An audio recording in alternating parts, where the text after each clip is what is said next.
ಭಾಗವತಂ 2ನೇ ಸ್ಕಂದ 9ನೇ ಅಧ್ಯಾಯ 11ನೇ ಶ್ಲೋಕದಿಂದ ಮುಂದುವರಿಸಿ. ಸೊ ದಯವಿಟ್ಟು ಎಲ್ಲರೂ ವಿಡಿಯೋ ಆನ್ ಮಾಡ್ಕೊಳ್ಳಿ.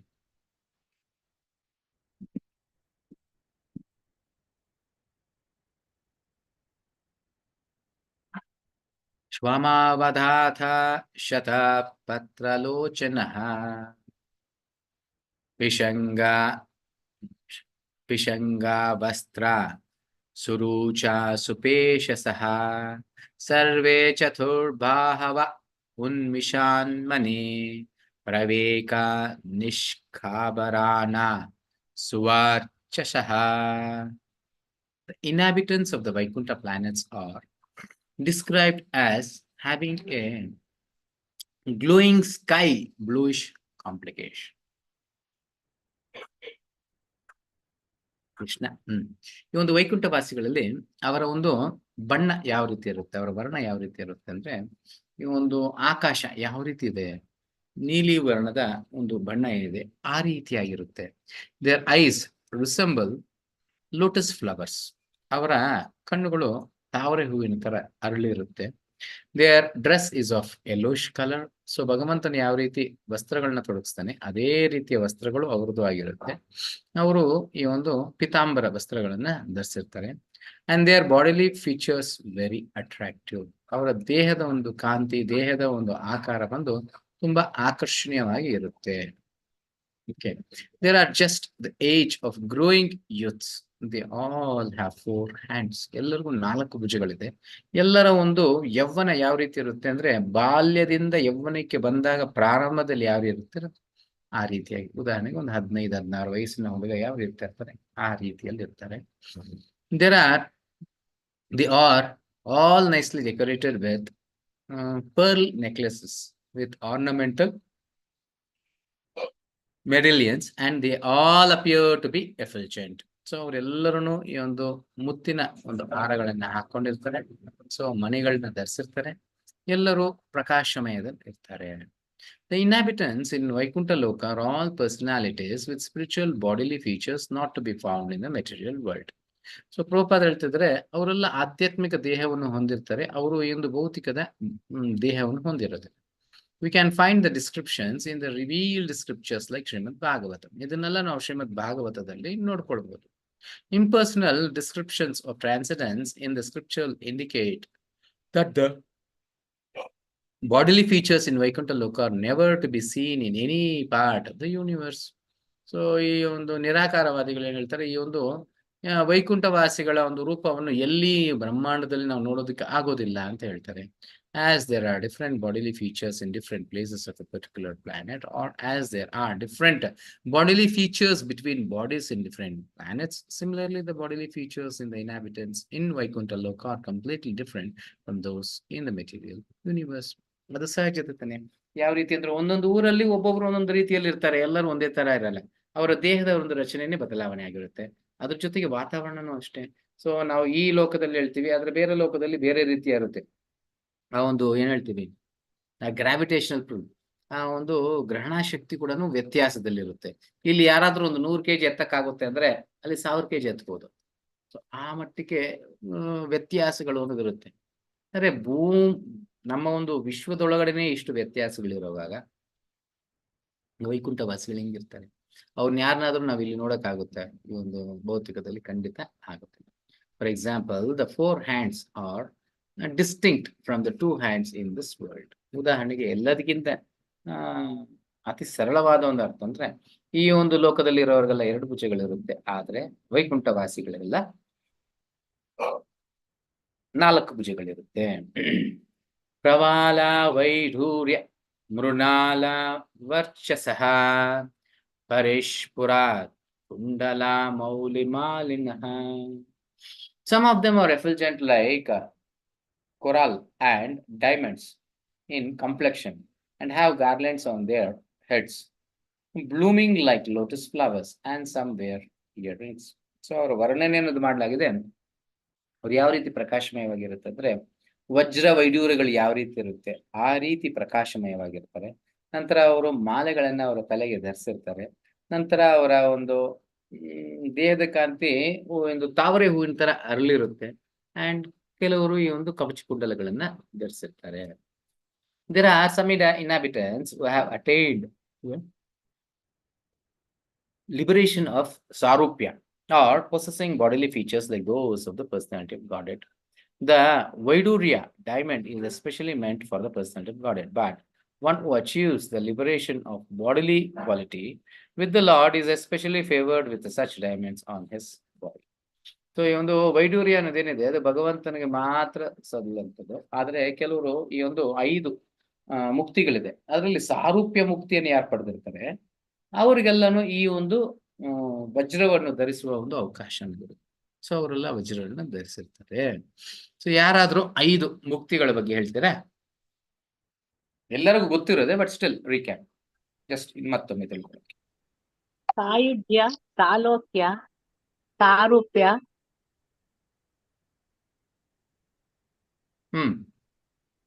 ಸಾಲುಭ್ಯ, ಸೃಷ್ಟಿ. ಸೊ ಹೇಳೋರು ಒಂಚೂರು ವಿಡಿಯೋ ಆನ್ ಮಾಡಿ ಹೇಳಿದ್ರೆ ಚೆನ್ನಾಗಿರುತ್ತಲ್ಲ. ನೆಟ್ವರ್ಕ್ ಇಶ್ಯೂ ಇದೆ ಪ್ರಭು. ಹರೇ ಕೃಷ್ಣ. ಹೇಳಿ ಪ್ರಭು. ಡಿಸ್ಕನೆಕ್ಟ್ ಸಾಯುಜ್ಯ, ಸಾಮೀಪ್ಯ, ಸಾಲೋಕ್ಯ, ಸಾರೂಪ್ಯ ಮತ್ತೆ ಸಾಷ್ಟಿ ಪ್ರಭು. Yes, very good. ಈ ರೀತಿ 5 ಮುಕ್ತಿಗಳು, ಒಂದೊಂದಿಗೂ ಒಂದು ವಿಶೇಷತೆ ಅನ್ನೋದು ಇರುತ್ತೆ. ಸಾರೂಪ್ಯ ಹೊಂದಿರೋರಿಗೆ ಈ ಒಂದು ರೀತಿಯ ಒಂದು ವಿಶೇಷತೆ ಅನ್ನೋದು ಇರುತ್ತೆ. Krishna. ಭ್ರಾಜಿಷ್ಣುಭಿರ್ಯಾ ಪರಿತೋ ವಿರಾಜತೆ ಲಸತ್ ವಿಮಾನಾವಲಿಭಿರ್ ಮಹಾತ್ಮನಾಂ ವಿದ್ಯೋತ್ತಮಾನ ಪ್ರಮದೋತ್ತಮಾದ್ಯುಭಿಃ ಸವಿದ್ಯು ಅಭ್ರಮವಲಿಭಿರ್ಯಥಾ ನಾಭಃ. The Vaikuntha planets are also surrounded by various aeroplanes, all glowing and brilliantly situated. So ವೈಕುಂಠವಾಸಿಗಳಲ್ಲಿ ಏನಿರುತ್ತೆ ಅಂದ್ರೆ ಪ್ರತ್ಯೇಕವಾದ ಒಬ್ಬೊಬ್ರಿಗೂ ಏರೋಪ್ಲೇನ್ ಅನ್ನೋದಿರುತ್ತೆ. ನಮ್ಗೆ ಹೆಂಗೆ ಒಬ್ಬೊಬ್ರಿಗೂ ವಾಹನ ಇರುತ್ತೆ, ಒಂದು ಸ್ಕೂಟರ್ ಇರುತ್ತೆ, ಒಂದು 2 ವೀಲರ್ ಇಲ್ಲ ಒಂದು 4 ವೀಲರ್ ಏನೋ ಇರುತ್ತಲ್ಲ, ಅದೇ ರೀತಿ ಅಲ್ಲಿ ಒಬ್ಬೊಬ್ರಿಗೆ ಪ್ರತ್ಯೇಕವಾಗಿ ಒಂದೊಂದು ಗಾಳಿಯಲ್ಲಿ ಹೋಗುವಂತ ವಾಹನ, ಅದೇನು aeroplane. All glowing and brilliantly situated. These aeroplanes belong to the great Mahatmas or devotees of the Lord. ಈ ಒಂದು ಏರೋಪ್ಲೇನ್ ಎಲ್ಲ ಮಹಾತ್ಮರಿಗೆ ಸೇರಿದಂಥದ್ದು, ಮಹಾಭಕ್ತರಿಗೆ ಸೇರಿದಂಥದ್ದಾಗಿರುತ್ತೆ. So the ladies are as beautiful as lightning because of their celestial complexion. ಅಲ್ಲಿರುವ ಹೆಣ್ಮಕ್ಳು ಹೆಂಗಿರ್ತಾರೆ ಅಂದ್ರೆ ಅತಿ ಸುಂದರಿಯರಾಗಿರ್ತಾರೆ. ಮಾತ್ರ ಈ ಒಂದು ಮಿಂಚು ಯಾವ ರೀತಿ ಇರುತ್ತೆ ಆ ರೀತಿ ಪ್ರಕಾಶಮಯವಾಗಿರ್ತಾರೆ. ಸೊ ಯಾಕಂದ್ರೆ ಅವರ ಒಂದು ವರ್ಣ ಅನ್ನೋದು ಆ ಒಂದು ದಿವ್ಯತ್ವವನ್ನು ಹೊಂದಿರುತ್ತೆ. And all these combine together appear just like the sky decorated with both clouds and lightning. ಈ ರೀತಿಯಾಗಿ ನೋಡಿದಾಗ ಯಾವ ರೀತಿ ಅದು ವರ್ಣನೆ ಕೊಡೋಕೆ ಭೌತಿಕದಲ್ಲಿ ಅರ್ಥ ಮಾಡ್ಕೊಳ್ಬೇಕಲ್ವಾ ನಾವು, ಆದ ಕಾರಣ ಭೌತಿಕದ ಕೆಲವೊಂದು ಉದಾಹರಣೆ ಕೊಟ್ಟು ಅದನ್ನು ವರ್ಣಿಸ್ತಾರೆ. ಯಾವ ರೀತಿ ಮೋಡಗಳು ಮಿಂಚು ಒಂದ್ಸಲಿ ಬರುತ್ತೆ ನೋಡಿ, ಆವಾಗ ಯಾವ ರೀತಿ ವರ್ಣಮಯವಾಗಿರುತ್ತೆ ಈ ಒಂದು ಆಕಾಶ, ಆ ರೀತಿ ಒಂದು ವಾತಾವರಣ ಅನ್ನೋದು ಅಲ್ಲಿ ಸದಾ ಅದೇ ರೀತಿನೇ ಇರುತ್ತೆ. It appears that in the Vaikuntha planets there are also aeroplanes brilliantly glowing, and they are occupied by the great devotees of the Lord, with ladies of celestial beauty as brilliant as lightning. So ಇದರಿಂದ ಏನ್ ಅರ್ಥ ಆಗುತ್ತೆ ನಮಗೆ, ವೈಕುಂಠದಲ್ಲಿ ಸಹ ದಂಪತಿಗಳು ಅನ್ನೋದು ಇರ್ತಾರೆ, ಅಲ್ಲೂ ಸಹ ನಮ್ಮ ತರದ ಒಂದು ಜೀವನ ಅನ್ನೋದು ಇರುತ್ತೆ. ಅಲ್ಲಿ ನಮಗಿಂತ ಉತ್ತಮವಾದದ್ದು ಪ್ರತಿಯೊಬ್ಬರಿಗೂ ಅಲ್ಲಿ ಏರೋಪ್ಲೇನ್ಗಳು ಅನ್ನೋದು ಇರುತ್ತೆ. ಅದರಲ್ಲಿ ಯಾರು ಏರೋಪ್ಲೇನ್ ಇಟ್ಕೊಂಡಿದ್ದಾರೆ ಅಂದ್ರೆ ಅವರು ಮಹಾತ್ಮರಾಗಿರ್ತಾರೆ, ಮಹಾಭಕ್ತರಾಗಿರ್ತಾರೆ. ಸೊ ಅವರು ಆ ಹೆಣ್ಮಕ್ಳು ಬಂದು ಈ ರೀತಿಯ ಒಂದು ವೈಭವದಲ್ಲಿ ಮಿಂಚಿನ ದರ ಒಂದು ಕಾಂತಿಯುತವಾಗಿರ್ತಾರೆ.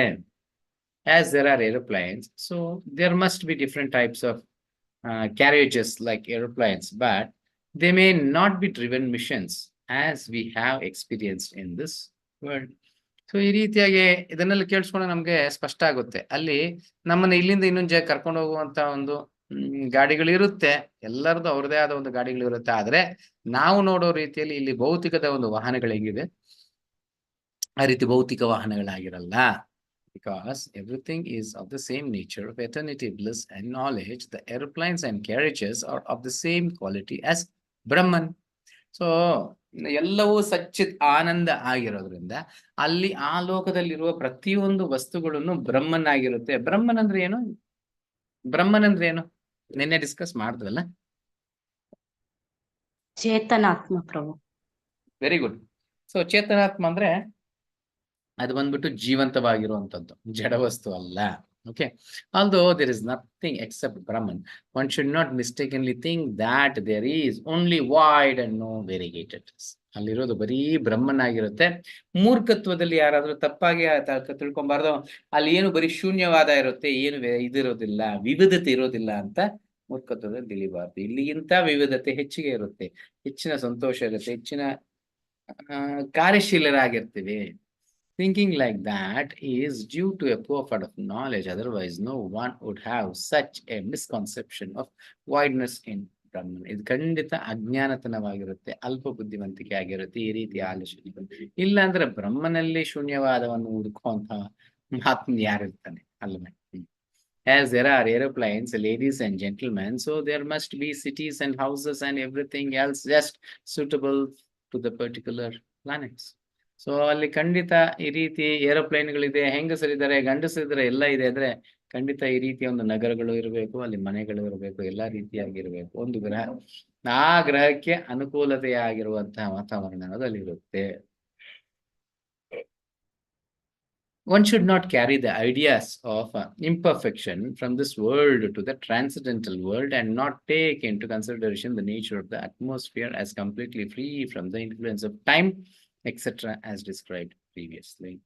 So, ನಮ್ಮ ಒಂದು ಭೌತಿಕದ ಅಸಂಪೂರ್ಣವಾದ ಸ್ಥಿತಿಗಳು ಏನಿದೆ ಅದನ್ನೇ ತಗೊಂಡು ನಾವು ಅಲ್ಲಿಗೆ ಅಪ್ಲೈ ಮಾಡ್ಬೋದು. ವೈಕುಂಠ ಅನ್ನೋದು ದಿವ್ಯಮಯವಾದದ್ದು. ಆ ಒಂದು ದಿವ್ಯತ್ವದಿಂದ ಅರ್ಥ ಮಾಡ್ಕೊಳ್ಳೋದಕ್ಕೆ ಪ್ರಯತ್ನ ಮಾಡಬೇಕು. ಹೆಂಗೆ ಅಂದ್ರೆ ಇದ್ರ ಮುಂಚಿನ ಶ್ಲೋಕಗಳು ಹೇಳೋರಂಗೆ ಅಲ್ಲಿ ಸಮಯದ ಪ್ರಭಾವ ಇರಲ್ಲ, ಗುಣದ ಪ್ರಭಾವ ಇರಲ್ಲ, ಭೌತಿಕತೆ ಯಾವುದೇ ಒಂದು ಪ್ರಭಾವ ಅನ್ನೋದು ಅಲ್ಲಿ ಇರೋದಿಲ್ಲ. ಅದು ಸಚ್ಚಿದಾನಂದವಾದ ಒಂದು ವೈಕುಂಠವಾಗಿರುತ್ತೆ. ಮತ್ತೆ ಅಲ್ಲಿ ಸಮಯದ ಒಂದು ಪ್ರಭಾವ ಅನ್ನೋದು ನಮ್ಮ ಮೇಲೆ ಇರುತ್ತೆ. ಕ್ಲಿಯರ್? ಎಸ್. ನಂತರ ಶ್ರೀರ್ಯತ್ರ ರೂಪಿಣಿ ಉರುಘಾಯ ಪಾದಯೋ ಕರೋತಿ ಮಾನಂ ಬಹುಧಾ ವಿಭೂತಿಭಿಃ ಪ್ರೇಂಕಾಂ ಶ್ರೀತಯಾ ಕುಸುಮಾಕರಾನುಗೈರ್ ವಿಗಿಯಾಮಾನ ಪ್ರಿಯಾ ಕರ್ಮ ಗಾಯತಿ. The goddess of fortune, in her transcendental form, is engaged in the loving service of the Lord's lotus feet. So, ಇಲ್ಲಿ ಭಗವಂತನು, the goddess of fortune, ಸಾಕ್ಷಾತ್ ಲಕ್ಷ್ಮೀ ದೇವಿ, ಸದಾ ಭಗವಂತನ ಪ್ರೀತಿಯುಕ್ತ ಸೇವೆಯಲ್ಲಿ ಆತನ ಪಾದಕಮಲಗಳನ್ನ ಸೇವೆ ಮಾಡ್ತಾರೆ. Being moved by the black peas, followers of spring, she is not only engaged in irrigated pleasure, service to the Lord along with her constant companions. ಅಂದ್ರೆ ಇಲ್ಲಿ ಆಕೆ ಮಾತ್ರ ಅಲ್ಲಿ ಸೇವೆ ಅನ್ನೋದು ಮಾಡ್ತಾರಲ್ಲ, ಆತನ ಜೊತೆಗೆ ಹಲವಾರು ಸಂಗಡಿಗರು ಇರ್ತಾರೆ, ಎಲ್ಲರ ಒಟ್ಟಿಗೆ ಭಗವಂತನ ಸೇವೆ ಅನ್ನೋದನ್ನ ಮಾಡ್ತಾ ಇರ್ತಾರೆ. But it also engages in singing and glories of the lord's activities. ಅಂದ್ರೆ ಜಸ್ಟ್ ಒಂದು ರಾಜನ ಒಂದು ವೈಭವ ಯಾವ ರೀತಿ ಇರುತ್ತೆ ಅದನ್ನ ನೋಡಿದ್ರೆ ಗೊತ್ತಾಗ್ಬಿಡ್ಬೋದು ಭಗವಂತ ಹೆಂಗಿರ್ತಾನೆ. ಆ ಕಾಲದಲ್ಲಿ ರಾಜರುಗಳನ್ನ ಹೆಂಗೆ ಎಬ್ಬಿಸ್ತಾ ಇದ್ರು ಗೊತ್ತಾ? ಸೊ ಬೆಳಗ್ಗಿನ ಒಂದು ವಾದ್ಯಗಳಿಂದ, ಆ ಒಂದು ಸಂಗೀತದಿಂದ, ಮತ್ತೆ ಒಳ್ಳೆಯ ಒಂದು ಸುಗಂಧಿತವಾದ ಒಂದು ಧೂಪಗಳಿಂದ, ಇದನ್ನೆಲ್ಲ ಅಂದ್ರೆ ಒಳಗಡೆ ಹೋಗ್ತಾ ಇರ್ಲಿಲ್ಲ, ರಾಜ್ಯದ ಆಚೆ ಅಂದ್ರೆ ಆ ಬಾಗಲ್ನ ಆಚೆ ನಿಂತ್ಕೊಂಡು ಆ ರೀತಿಯಾದ ಒಂದು ಇದನ್ನ ಮಾಡ್ತಿದ್ರು. ಆವಾಗ ರಾಜನ ಹತ್ರ ಗಂಟೆ ಇರೋದು, ಅವ್ರು ಎದ್ದು ಗಂಟೆ ಹೊಡೆದಿದ ತಕ್ಷಣ ರಾಜ ಎದ್ದಿದ್ದಾನೆ ಅಂತ ಅರ್ಥ ಮಾಡ್ಕೊಂಡು ಎಲ್ಲರೂ ಹೋಗೋದು. ರಾಜ ಎದ್ದೋಳೋರ್ಗೂ ಆ ರೀತಿ ಎಬ್ಸೋದು. ಸಾಧಾರಣ ಒಂದು ಮನುಷ್ಯ ರಾಜನಿಗೆ ಈ ರೀತಿಯಾಗಿ, ಅದ್ರ ಜೊತೆಗೆ ಅಲ್ಲೆಲ್ಲರೂ ಕೂಗೋರು ಬಹುಪರಾಗ್ ಬಹುಪರಾಗ್. ನಮ್ಮ ಆ ರಾಜನ ಒಂದು ವೈಭವೀಕರಣ, ಈ ರಾಜ್ಯವನ್ನು ಈ ರೀತಿ ಗೆದ್ರು, ಇವರ ಒಂದು ಪರಾಕ್ರಮ ಈ ರೀತಿ ಇದೆ, ಇವರ ಗುಣ ಈ ರೀತಿ ಇದೆ, ದಾನ ವೀರ ಶೂರಾಯಿತ, ಹಿಂಗ್ ಮಾಡಿದೀನಿ ಹಂಗ ಮಾಡಿದ ಹಲವಾರು ವಿಚಾರವನ್ನು ಗ್ಲೋರಿಫೈ ವೈಭವೀಕರಣ ಮಾಡ್ತಾರೆ ಯಾರನ್ನ, ರಾಜನ. ಅಂದ್ರೆ ಏನಕ್ಕೆ ಹಿಂಗ್ ಮಾಡ್ತಾರೆ? ಟಾಪಿಕ್ ಚೇಂಜ್ ಆಗುತ್ತೆ, ಬಟ್ ಸ್ಟಿಲ್ ಆ ರಾಜನ ಒಂದು ವಾತಾವರಣ ಬದಲಾವಣೆ ಆಗ್ಬೇಕು. ರಾಜ ರಾಜನಾಗಿರ್ಬೇಕು. ಸೊ ಆತನು ಸುಪೀರಿಯಾರಿಟಿ ಅನ್ನೋದು ಇರಬೇಕು. ಆದವಾಗಲೇ ರಾಜ್ಯವನ್ನು ಸರಿಯಾದ ರೀತಿಯಲ್ಲಿ ರಾಜ್ಯಭಾರ ಮಾಡಕ್ಕಾಗುತ್ತೆ. ಆ ರೀತಿಯಾದ ಒಂದು ವಾತಾವರಣ ಸೃಷ್ಟಿ ಮಾಡ್ತೇವೆ. ಸಾಧಾರಣ ರಾಜನಿಗೆ ಹೆಂಗೆ ಅಂದ್ರೆ ದೇವರು ಅತಿ ಕೆಲಾಂಡ ಕೋಟಿ ಬ್ರಹ್ಮಾಂಡ ನಾಯಕನು ಭಗವಂತನ ಒಂದು ವೈಭವೀಕರಣ ಹೆಂಗಿರುತ್ತೆ ಅಂದ್ರೆ ಕೆಲವೊಂದು ಮೂರ್ಖರು ಕೇಳ್ತಿದ್ರು ಯಾವಾಗ ಅಂದ್ರೆ ನಮ್ಮ ಪ್ರಧಾನಿ ಮಂತ್ರಿಗಳು ಇಂಥ ಒಂದು ಬಟ್ಟೆ ಹಾಕ್ತಾರೆ ಅಂದ್ರೆ ಕೆಲವರು ಖಂಡಿಸ್ತಾ ಇದ್ರು, ಇಷ್ಟು ಬೆಲೆ ಬಾಳುವ ಒಂದು ಬಟ್ಟೆ ಹಾಕ್ಬೇಕಾ, ಹಂಗೆ ಹಿಂಗೆ ಅಂತ. ಅರೆ ಅದನ್ನ ಹಾಕಿದ್ರೇನೆ ಆತ ರಾಜನಾಗಿರೋದಿಲ್ಲ. ಸೊ ಇದನ್ನ ಯಾರು ಹೇಳ್ತಾರೆ? ನಮ್ಮ ಚಾಣಕ್ಯ ಪಂಡಿತರು ಹೇಳ್ತಾರೆ. ಸೊ ಪ್ರಜೆಗಳು ಯಾವತ್ತು ರಾಜ ಇಡೀ ಪ್ರಪಂಚಕ್ಕೆ ಎಲ್ಲರಿಗಿಂತ ವೈಭವಶೀಲನಾಗಿರ್ಬೇಕು ನನ್ನ ರಾಜ ಅಂತ ಪ್ರಜೆಗಳು ಆಲೋಚಿಸ್ಬೇಕು. ಆದ್ರೆ ರಾಜನಾದವನು ನನ್ನ ರಾಜ್ಯದಲ್ಲಿ ತೀರ ಬಡತನದಲ್ಲಿ ಇರುವಂತಹ ವ್ಯಕ್ತಿಯ ಗುಡಿಸಲಿನಲ್ಲಿ ನಾನು ಇರಬೇಕು ಅನ್ನೋದನ್ನ ಆಲೋಚನೆ ಮಾಡು. ಸೊ ಈ ರೀತಿ ಇದ್ರೇನೆ ಆತ ಒಳ್ಳೆ ರಾಜನಾಗಿರ್ತಾನೆ, ಈತ ಒಳ್ಳೆ ಪ್ರಜೆ. ಇವಾಗ ಎರಡನ್ನೂ ನಾವು ನೋಡಕ್ಕಾಗಲ್ಲ. ಯಾವತ್ತು ಅವ್ರು ಎಷ್ಟು ದೊಡ್ಡ ಮಾಡೋಣ, ಎಷ್ಟು ಹೊಡ್ಕೊಳ್ಳೋಣ ಪ್ರಜೆಗಳದ್ದು ಅಂತ ಅವ್ರು ಕಾಯ್ತಿರ್ತಾರೆ. ಇವರು ಆ ರಾಜ ನಮ್ಗೆ ಏನು ರಿಯಾಯಿತಿಗಳನ್ನ ಕೊಡ್ತಾನೆ, ಗ್ಯಾರಂಟಿಗಳು ಏನೇನ್ ಕೊಡ್ತಾನೆ ನೋಡೋಣ ಅಂತ ಇವ್ರು ಇರ್ತಾರೆ. ಈ ರೀತಿ ಇವರು ಕಿತ್ಕೊತಿನವ್ರು ಅವ್ರು ಕಿತ್ಕೊತಾರೆ. ಸೊ ಭಕ್ತಿಯಲ್ಲಿ ಇಲ್ಲದೆ ನಿಜ ಜೀವನ ಸಹ, ಭೌತಿಕ ಜೀವನ ಸಹ ನಾವು ಸಂತೋಷವಾಗಿ ಜೀವಿಸಕ್ಕಾಗಲ್ಲ. ಯಾಕೆಂದ್ರೆ ಜೀವನ ಅನ್ನೋದೇ ಗೊತ್ತಿಲ್ಲ. ಆ ರೀತಿ ಸ್ಥಿತಿಗಳು. ಓಕೆ. ದದರ್ಶ ತತ್ರ ಕಿಲ ಸತ್ವತಾಂ ಪತಿಂ ಶ್ರೇಯಾಪತಿಂ ಯಜ್ಞಪತಿಂ ಜಗತ್ಪತಿಂ ಸುನಂದಾನಂದ ಪ್ರಭಾಲರ್ಬಣಾದಿಭಿಃ ಸ್ವಾಪರ್ಷದಾಗ್ರೈ ಪರಿಸೇವಿತಾಂ ವಿಭುಂ. Lord Brahma saw in the Vaikuntha planets the personality of Godhead, who is the Lord of the entire devotee community. The Lord of the goddess of fortune, the Lord of all sacrifices, and the Lord of the universe, and who is served by the foremost servitors like Narada, Sunanda, Prabhala, and Arhana, his immediate associates. So ಬ್ರಹ್ಮದೇವನು ಈ ಒಂದು ವೈಕುಂಠವನ್ನು ಯಾವಾಗ ಭಗವಂತನು ಬ್ರಹ್ಮದೇವನ ತಪಸ್ಸಿಗೆ ಮೆಚ್ಚಿ ತಾನು ಪ್ರತ್ಯಕ್ಷನಾಗಿ ತನ್ನ ಒಂದು ವೈಕುಂಠ ಧಾಮವನ್ನು ತೋರಿಸ್ತಿದ್ದಾನೆ, ಆವಾಗ ಬ್ರಹ್ಮನು ಏನೆಲ್ಲ ನೋಡ್ದ ಅನ್ನೋದನ್ನ ಸುಖದೇವ ಗೋಸ್ವಾಮಿ ಪರೀಕ್ಷಿತ್ ಮಹಾರಾಜನಿಗೆ ವಿವರಿಸ್ತಾ ಇದ್ದಾರೆ. ಕ್ಲಿಯರ್? ಇದು ಸ್ಪಷ್ಟವಾಗಿರ್ಬೇಕು. ಸೊ ಬ್ರಹ್ಮ ಏನೆಲ್ಲ ನೋಡ್ದ, ಭಗವಂತನ ಯಾವ ರೀತಿ ಎಲ್ಲ ನೋಡ್ದ, ಎಲ್ಲಾ ಭಕ್ತರ ಒಡೆಯ ಯಾರು ಅಂದ್ರೆ ಅದು ಭಗವಂತನೇ. ಸೊ ಲಕ್ಷ್ಮೀ ದೇವಿಯ ಒಡೆಯ ಯಾರು ಅಂದ್ರೇನು ಭಗವಂತನೇ. ಎಲ್ಲಾ ಯಜ್ಞಗಳ ಒಡೆಯ ಯಾರು ಅಂದ್ರೆ ಭಗವಂತನೇ. ಎಲ್ಲಾ ವಿಶ್ವಗಳ ಒಡೆಯ ಯಾರು ಭಗವಂತನೇ. And was served by the foremost servitors. ಮತ್ತೆ ಹಲವಾರು ಉನ್ನತವಾದ ಶ್ರೇಣಿಯ ಒಂದು ಭಕ್ತರು ಅವರ ಸೇವೆ ಮಾಡ್ತಿದ್ದಾರೆ. ಯಾರಲ್ಲ? ನಂದ, ಸುನಂದ, ಪ್ರಬಲ ಅಂಡ್ ಅರ್ಹಣ. ಇಂಥ ಮಹಾತ್ಮರೆಲ್ಲ ಅವ್ರನ್ನ ಸೇವೆ ಮಾಡ್ತಾ ಇದ್ದಾರೆ. ಕ್ಲಿಯರ್? ಈ ಒಂದು ದೃಶ್ಯವನ್ನು ಬ್ರಹ್ಮನು ನೋಡ್ತಿದ್ದಾನೆ. ಅದನ್ನ Sukhdev Goswami ವರ್ಣಿಸ್ತಾರೆ. When we speak of a king, it is naturally understood that the king is accompanied by his confidential associates. ಯಾವಾಗಾದ್ರೂ ಒಂದು ರಾಜ ಅಂದಿದ ತಕ್ಷಣ ರಾಜ ಅಂದ್ರೆ ಒಬ್ಬಂಟಿಯಾಗಿರ್ತಾನೆ ಅಂತ ಅನ್ಕೊಂಬಾರ್ದು.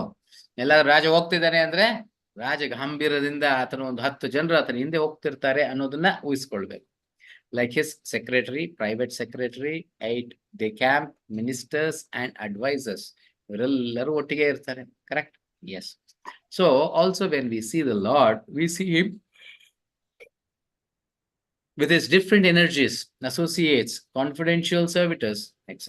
ಅದೇ ರೀತಿ ಭಗವಂತ ಅಂದಾಗ ಭಗವಂತನ ಒಂದು ಹಲವಾರು ಶಕ್ತಿಗಳು, ಮತ್ತೆ ಭಗವಂತನ ಜೊತೆಗಿರುವ ಹಲವಾರು ಸ್ನೇಹಿತರು ಮತ್ತೆ ಸೇವಕರು, ಇವನ್ನೆಲ್ಲ ನಾವು ಉಳಿಸ್ಕೊಳ್ಬೇಕು. So the Supreme Lord, who is the leader of all living entities, the Lord of all devotee sects, the Lord of all appearances, the Lord of sacrifices, and the enjoyer of everything in his entire creation, is not only the Supreme Person, but also is always surrendered by his immediate associates. So ಇಲ್ಲಿ ಭಗವಂತನು ಎಲ್ಲರ ಒಡೆಯ. Simple ಒಂದು ಮಾತಲ್ಲಿ ಹೇಳಿದ್ರೆ, ಎಲ್ಲ ಭಕ್ತರ ಒಡೆಯ, ಜೀವರಾಶಿಗಳ ಒಡೆಯ, ಎಲ್ಲ ಐಶ್ವರ್ಯದ ಒಡೆಯ, ಯಜ್ಞಗಳ ಒಡೆಯ, ಭೋಕ್ತಾರಣ ಒಡೆಯ, ಎಲ್ಲದರಲ್ಲೂ ಒಡೆಯ. ಕ್ಲಿಯರ್? ಪ್ರತಿ ಎಲ್ಲ ಸೃಷ್ಟಿಯ ಒಂದು ಒಡೆಯ ಆತನೇ. ಹಂಗೆಂತ ಬರೀ ಆ ಸ್ಥಾನ ಮಾತ್ರ ಅಲ್ಲ, ಅದ್ರ ಜೊತೆಗೆ ಆತನ ಎಲ್ಲ ಸಂಗಡಿಗರೊಂದಿಗೆ ಇರುವಂತಹ ಒಂದು ವ್ಯಕ್ತಿಯಾಗಿದ್ದಾನೆ. ಅದಕ್ಕೆ ನಿತ್ಯೋ ನಿತ್ಯಾನಾಂ ಚೇತನಾನಾಂ ಏಕೋ ಬಹುದಾತಿ ವಿದದಾತಿ ಕಾಮಾನ್. ಆತನು ನಮ್ಮ ತರ ಒಂದು ವ್ಯಕ್ತಿಯಾಗೇ ಇರ್ತಾನೆ. All engaged in their loving transcendental service to him. ಆದ್ರೆ ಎಲ್ಲರೂ ಇಡೀ ಸೃಷ್ಟಿ ಆತನ ಪ್ರೀತಿಯುಕ್ತ ಸೇವೆಯಲ್ಲಿ ತೊಡಗಿರುವಂತದ್ದಾಗಿರುತ್ತೆ. ಎಸ್.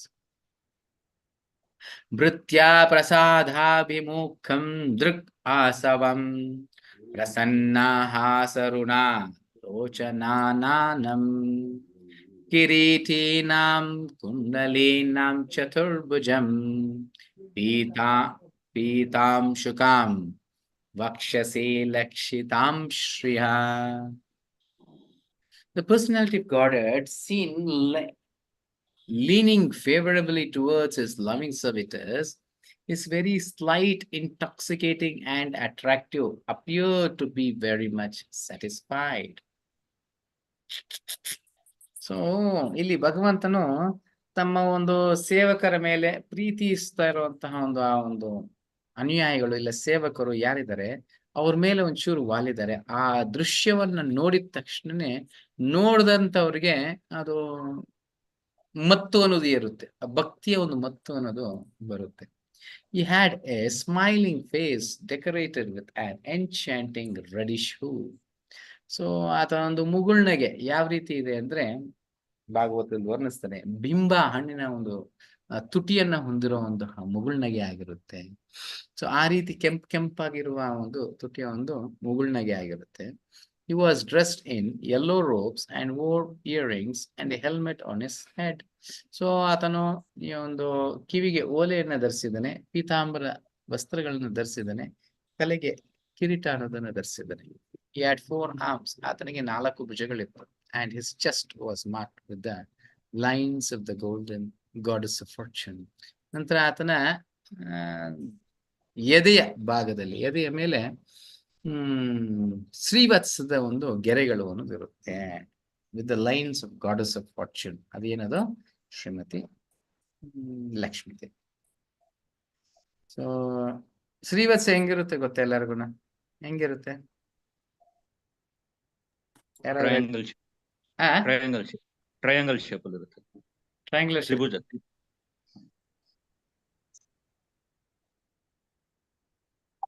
ನಂತರ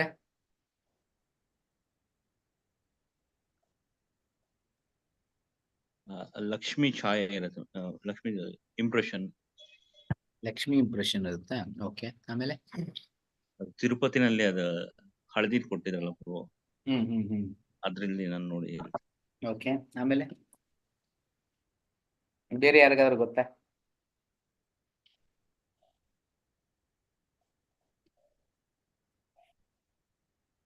ಶಾಸ್ತ್ರದ ಉಲ್ಲೇಖದಿಂದ ಯಾವ ರೀತಿ ಅರ್ಥ ಆಗುತ್ತೆ? ಸೊ ಆವಾಗಲೇ ನೋಡಿದ್ರು ವೈಕುಂಠವಾಸಿಗಳು ಹೆಂಗಿರ್ತಾರೆ ಅನ್ನೋದು. ಸೊ ವೈಕುಂಠವಾಸಿಗಳು ಎಲ್ಲರಿಗೂ, ಭಗವಂತನಿಗೂ ವೈಕುಂಠವಾಸಿಗಳು ಏನು ವ್ಯತ್ಯಾಸ ಇಲ್ಲ, ಎಲ್ಲರೂ ಹಂಗೆ ಇರ್ತಾರೆ. ಆದ್ರೆ ಕೆಲವೊಂದು 2 ವ್ಯತ್ಯಾಸಗಳು ಇರುತ್ತೆ ಭಗವಂತನಿಗೂ ಈ ಒಂದು ವೈಕುಂಠವಾಸಿಗಳಿಗೆ. ಏನಂದ್ರೆ ಭಗವಂತನ ಹತ್ರ ಕೌಸ್ತುಭ ಮಣಿ ಇರುತ್ತೆ ಮತ್ತೆ ಶ್ರೀವತ್ಸ ಇರುತ್ತೆ. ಕೌಸ್ತುಭ ಮಣಿ ಅಂದ್ರೆ ವಜ್ರ ವೈಡ್ಯೂರ. ಯಾವ ರೀತಿ?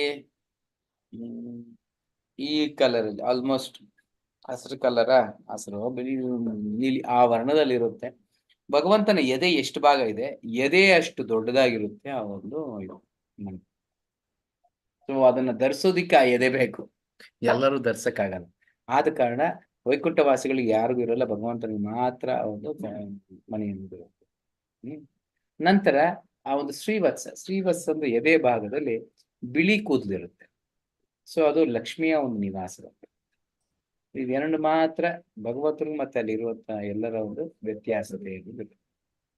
ಓಕೆ, ಇನ್ ಪದ್ಮ ಪುರಾಣ Uttarakhand there is a full description of the yoga pita or the particular place where the Lord is in audience to his eternal devotees. ಪದ್ಮಪುರಾಣದ ಉತ್ತರಕಾಂಡದಲ್ಲಿ ಯೋಗ ಪೀಠದಲ್ಲಿ ಇದನ್ನ ವರ್ಣನೆ ಕೊಡಲಾಗಿದೆ.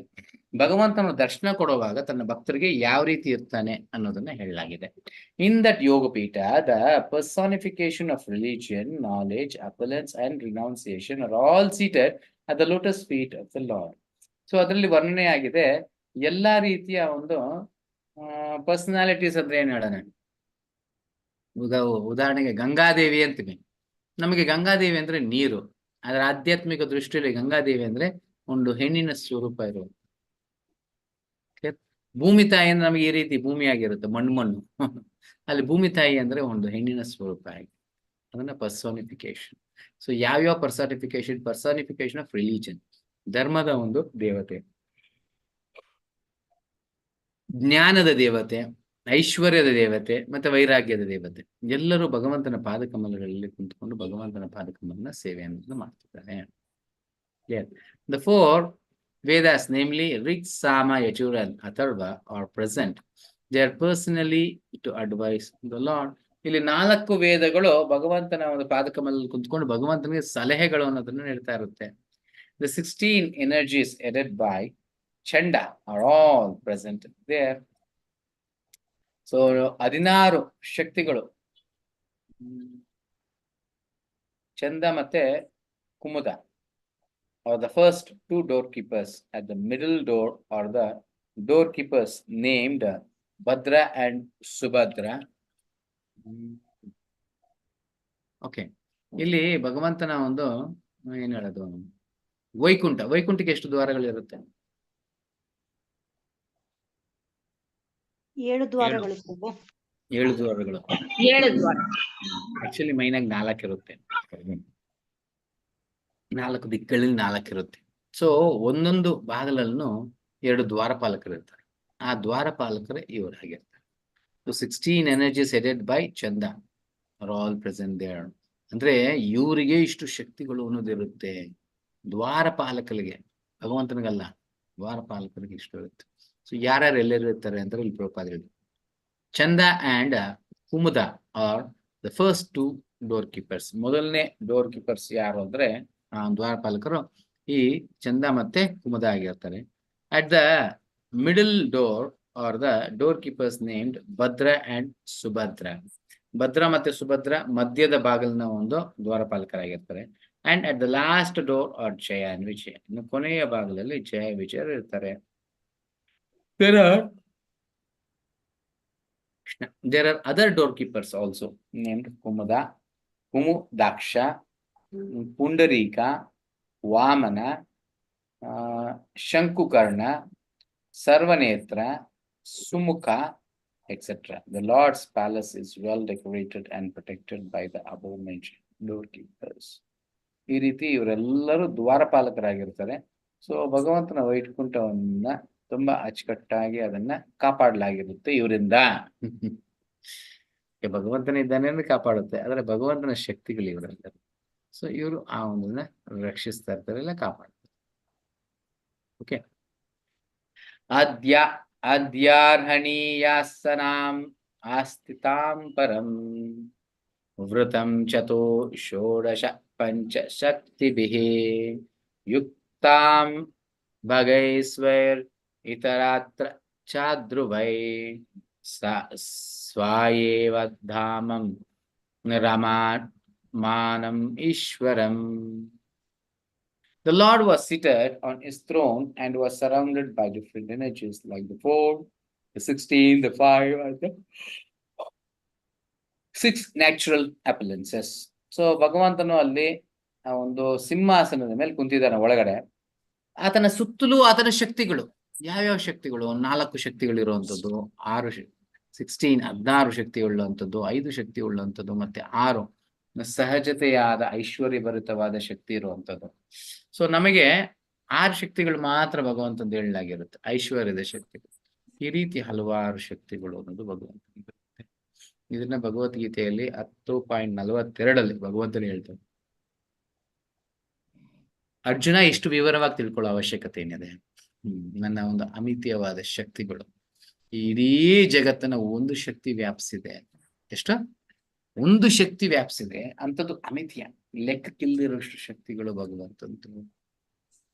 Along with other insignificant energies of the temporary character, but he was the factual supreme Lord enjoying his own abode.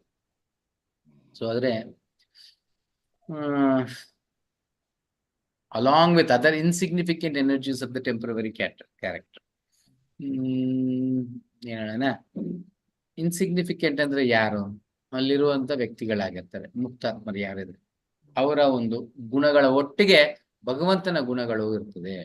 But he was the factual supreme lord enjoying sown about. ಆದರೆ ಈತ ಮಾತ್ರ ಭೋಕ್ತಾನಾಗಿ ಎಲ್ಲವನ್ನು ಭೋಗಿಸ್ತಾರೆ, enjoyer. So so ಭಗವಂತನು ನೋಡಿ, ಭಗವಂತನಿಗೆ ನಾವು ಸೇವೆ ಮಾಡಬೇಕು ಅನ್ನೋ ಅವಶ್ಯಕತೆ ಇರೋದಿಲ್ಲ. ಭಗವಂತನೇ ತನ್ನನ್ನ ತಾನು ಸೇವೆ ಅನ್ನೋದನ್ನ ಮಾಡ್ತಾನೆ. ಸೊ ತನ್ನ ಎಲ್ಲ ವಿಸ್ತರಣೆನೂ ಆ ಸೇವೆ ಅನ್ನೋದನ್ನ ಮಾಡುತ್ತೆ.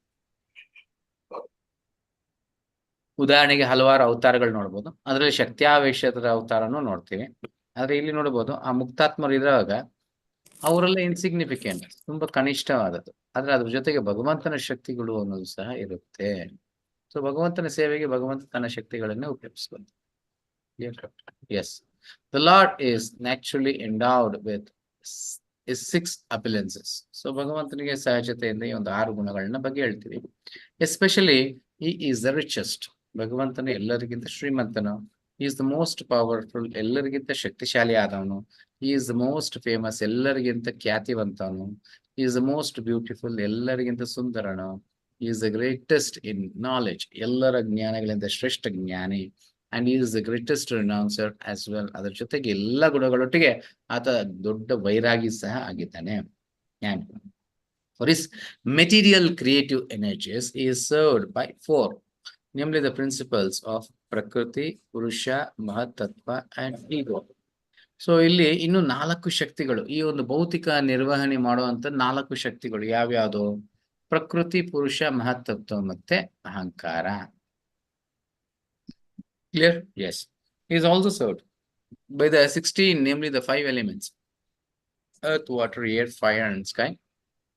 The 5 perceptive sense organs: the ear, eye, ear, nose, tongue and skin. And the 5 working sense organs: the hand, the leg, the stomach, the evacuation outlet and the genitals and the mind. So ಇಲ್ಲಿ ಭಗವಂತನ 16 ಶಕ್ತಿಗಳು ಯಾವ್ಯಾವುದು? ಪಂಚಭೂತಗಳು, 5 ಕರ್ಮೇಂದ್ರಿಯಗಳು, 5 ಜ್ಞಾನೇಂದ್ರಿಯಗಳು. ಎಷ್ಟಾಯ್ತು? 15 ಆಯ್ತು. ಅದ್ರ ಜೊತೆಗೆ ಮನಸ್ಸು. Clear? 16. The 5 includes the sense objects, namely form, taste, smell, sound and touch. ಇನ್ನು 5 ಯಾವುದು? ಇನ್ನು 5 ಬಂದ್ಬಿಟ್ಟು ಆ ಒಂದು ಇಂದ್ರಿಯ ವಸ್ತುಗಳು. ಇಂದ್ರಿಯ ವಸ್ತುಗಳು ಯಾವ್ಯಾವುದು? ರೂಪ, ರುಚಿ, ಸುಗಂಧ, ಶಬ್ದ ಮತ್ತು ಸ್ಪರ್ಶ. All these 25 items serve the Lord in the material creation and all of them are personally present to serve the Lord. ಈ ಒಂದು ಭೌತಿಕದಲ್ಲಿ ಇರುವಂತಹ ಒಂದು 25 ಗುಣಗಳಾಗಿದೆ. ಇದೆಲ್ಲವೂ ಇಲ್ಲಿರುತ್ತೆ ಮತ್ತೆ ಸದಾ ಭಗವಂತನ ಸೇವೆಯಲ್ಲಿ ತೊಡಗೋಕೆ ತಯಾರಾಗಿರುತ್ತೆ. Insignificant appearances and numbering 8, the Ashtasiddhis attained by yogis for temporary ownership, are also under his control. But he is naturally full with all such powers without any effort and therefore he is the supreme Lord. So ಕೆಲವೊಂದು ಯೋಗಿಗಳು ಇದನ್ನ ಸಿದ್ಧಿಸ್ಕೊಂತಾರೆ. So ಅಷ್ಟಾಂಗ ಯೋಗಿಗಳು ಅವರೆಲ್ಲ ಯಾರಿದ್ದಾರೆ, ಅವರೆಲ್ಲ ಇದನ್ನ ಸಿದ್ಧಿಸ್ಕೊಂತಾರೆ ಕೆಲವರು. ಆದ್ರೆ ಅವರ ಸಿದ್ಧಿಗಳು ಬಂದ್ಬಿಟ್ಟು ತಾತ್ಕಾಲಿಕವಾದದ್ದಾಗಿರುತ್ತೆ. ಸೊ ಭಗವಂತನಿಗೆ ಇನ್ನೊಂದು ಹೆಸರಿದೆ. ಅದನ್ನ ಕೊನೆಯ ಶ್ಲೋಕ, ಭಗವದ್ಗೀತೆ ಕೊನೆಯ ಶ್ಲೋಕದಲ್ಲಿ ಹೇಳಲಾಗಿದೆ. ಏನದು ಯಾರು ಗೊತ್ತಾ? ಭಗವದ್ಗೀತೆ ಕೊನೆಯ ಶ್ಲೋಕ ಏನು? ಭಗವದ್ಗೀತೆ ಕೊನೆಯ ಶ್ಲೋಕ ಏನು?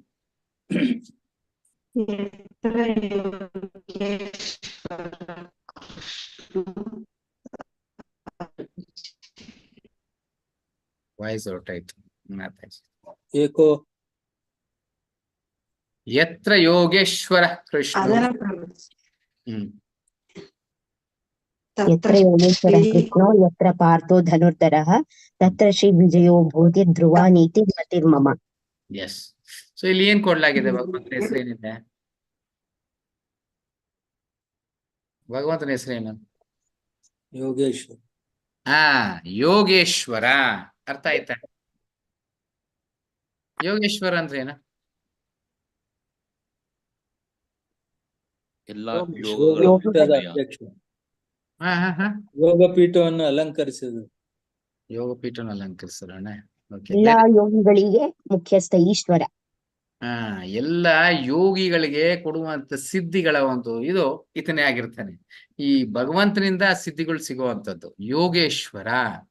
ಸೊ ಎಲ್ಲ ಯೋಗಿಗಳ ಒಂದು ಸೋರ್ಸ್ ಯೋಗೇಶ್ವರನಾಗಿರ್ತಾನೆ. ಸೊ ಈ ಒಂದೆಲ್ಲ ಗುಣಗಳೇನಿದೆ ಅದು ಭಗವಂತನ ಅಲ್ಟಿಮೇಟ್ ಆಗಿರುತ್ತೆ. Clear? Yes. So all these 25 items serve the Lord in the material creation, and all of them are personally present to serve the Lord. ಈ ಭೌತಿಕದಲ್ಲಿ ಇದೆಲ್ಲ ಭಗವಂತನ ಸೇವೆ ಮಾಡುತ್ತೆ. ಇನ್ನು ಈ ದೊಡ್ಡದಾಗಿ ಹೋಗೈತೆ, ಇದನ್ನ ಅರ್ಥ ಮಾಡ್ಕೊಂಡು ನಾವು ಗ್ರಹಿಸ್ಕೊಳ್ಳೋದಕ್ಕೆ. ಸೊ ನೆನ್ನೆನೂ ಎಲ್ಲೋ ಹೇಳ್ತಿದ್ದೆ ಇದ್ರ ಬಗ್ಗೆ ಅಲ್ವಾ? ಸೊ ನಾವ್ ಯಾರು ಏನು ಮಾಡಕ್ಕಾಗಲ್ಲ, ನಾವ್ ಹೋಗ್ತಾ ಇರೋಲ್ಲ, ಏನೂ ಇಲ್ಲ. ಸೊ ನನ್ನ ಕಣ್ಣು, ನನ್ನ ಮೂಗು, ನನ್ನ ಕವಿಕ, ಯಾವ್ದ್ರದ್ದು ಗುಣ ನನಗಿಲ್ಲ.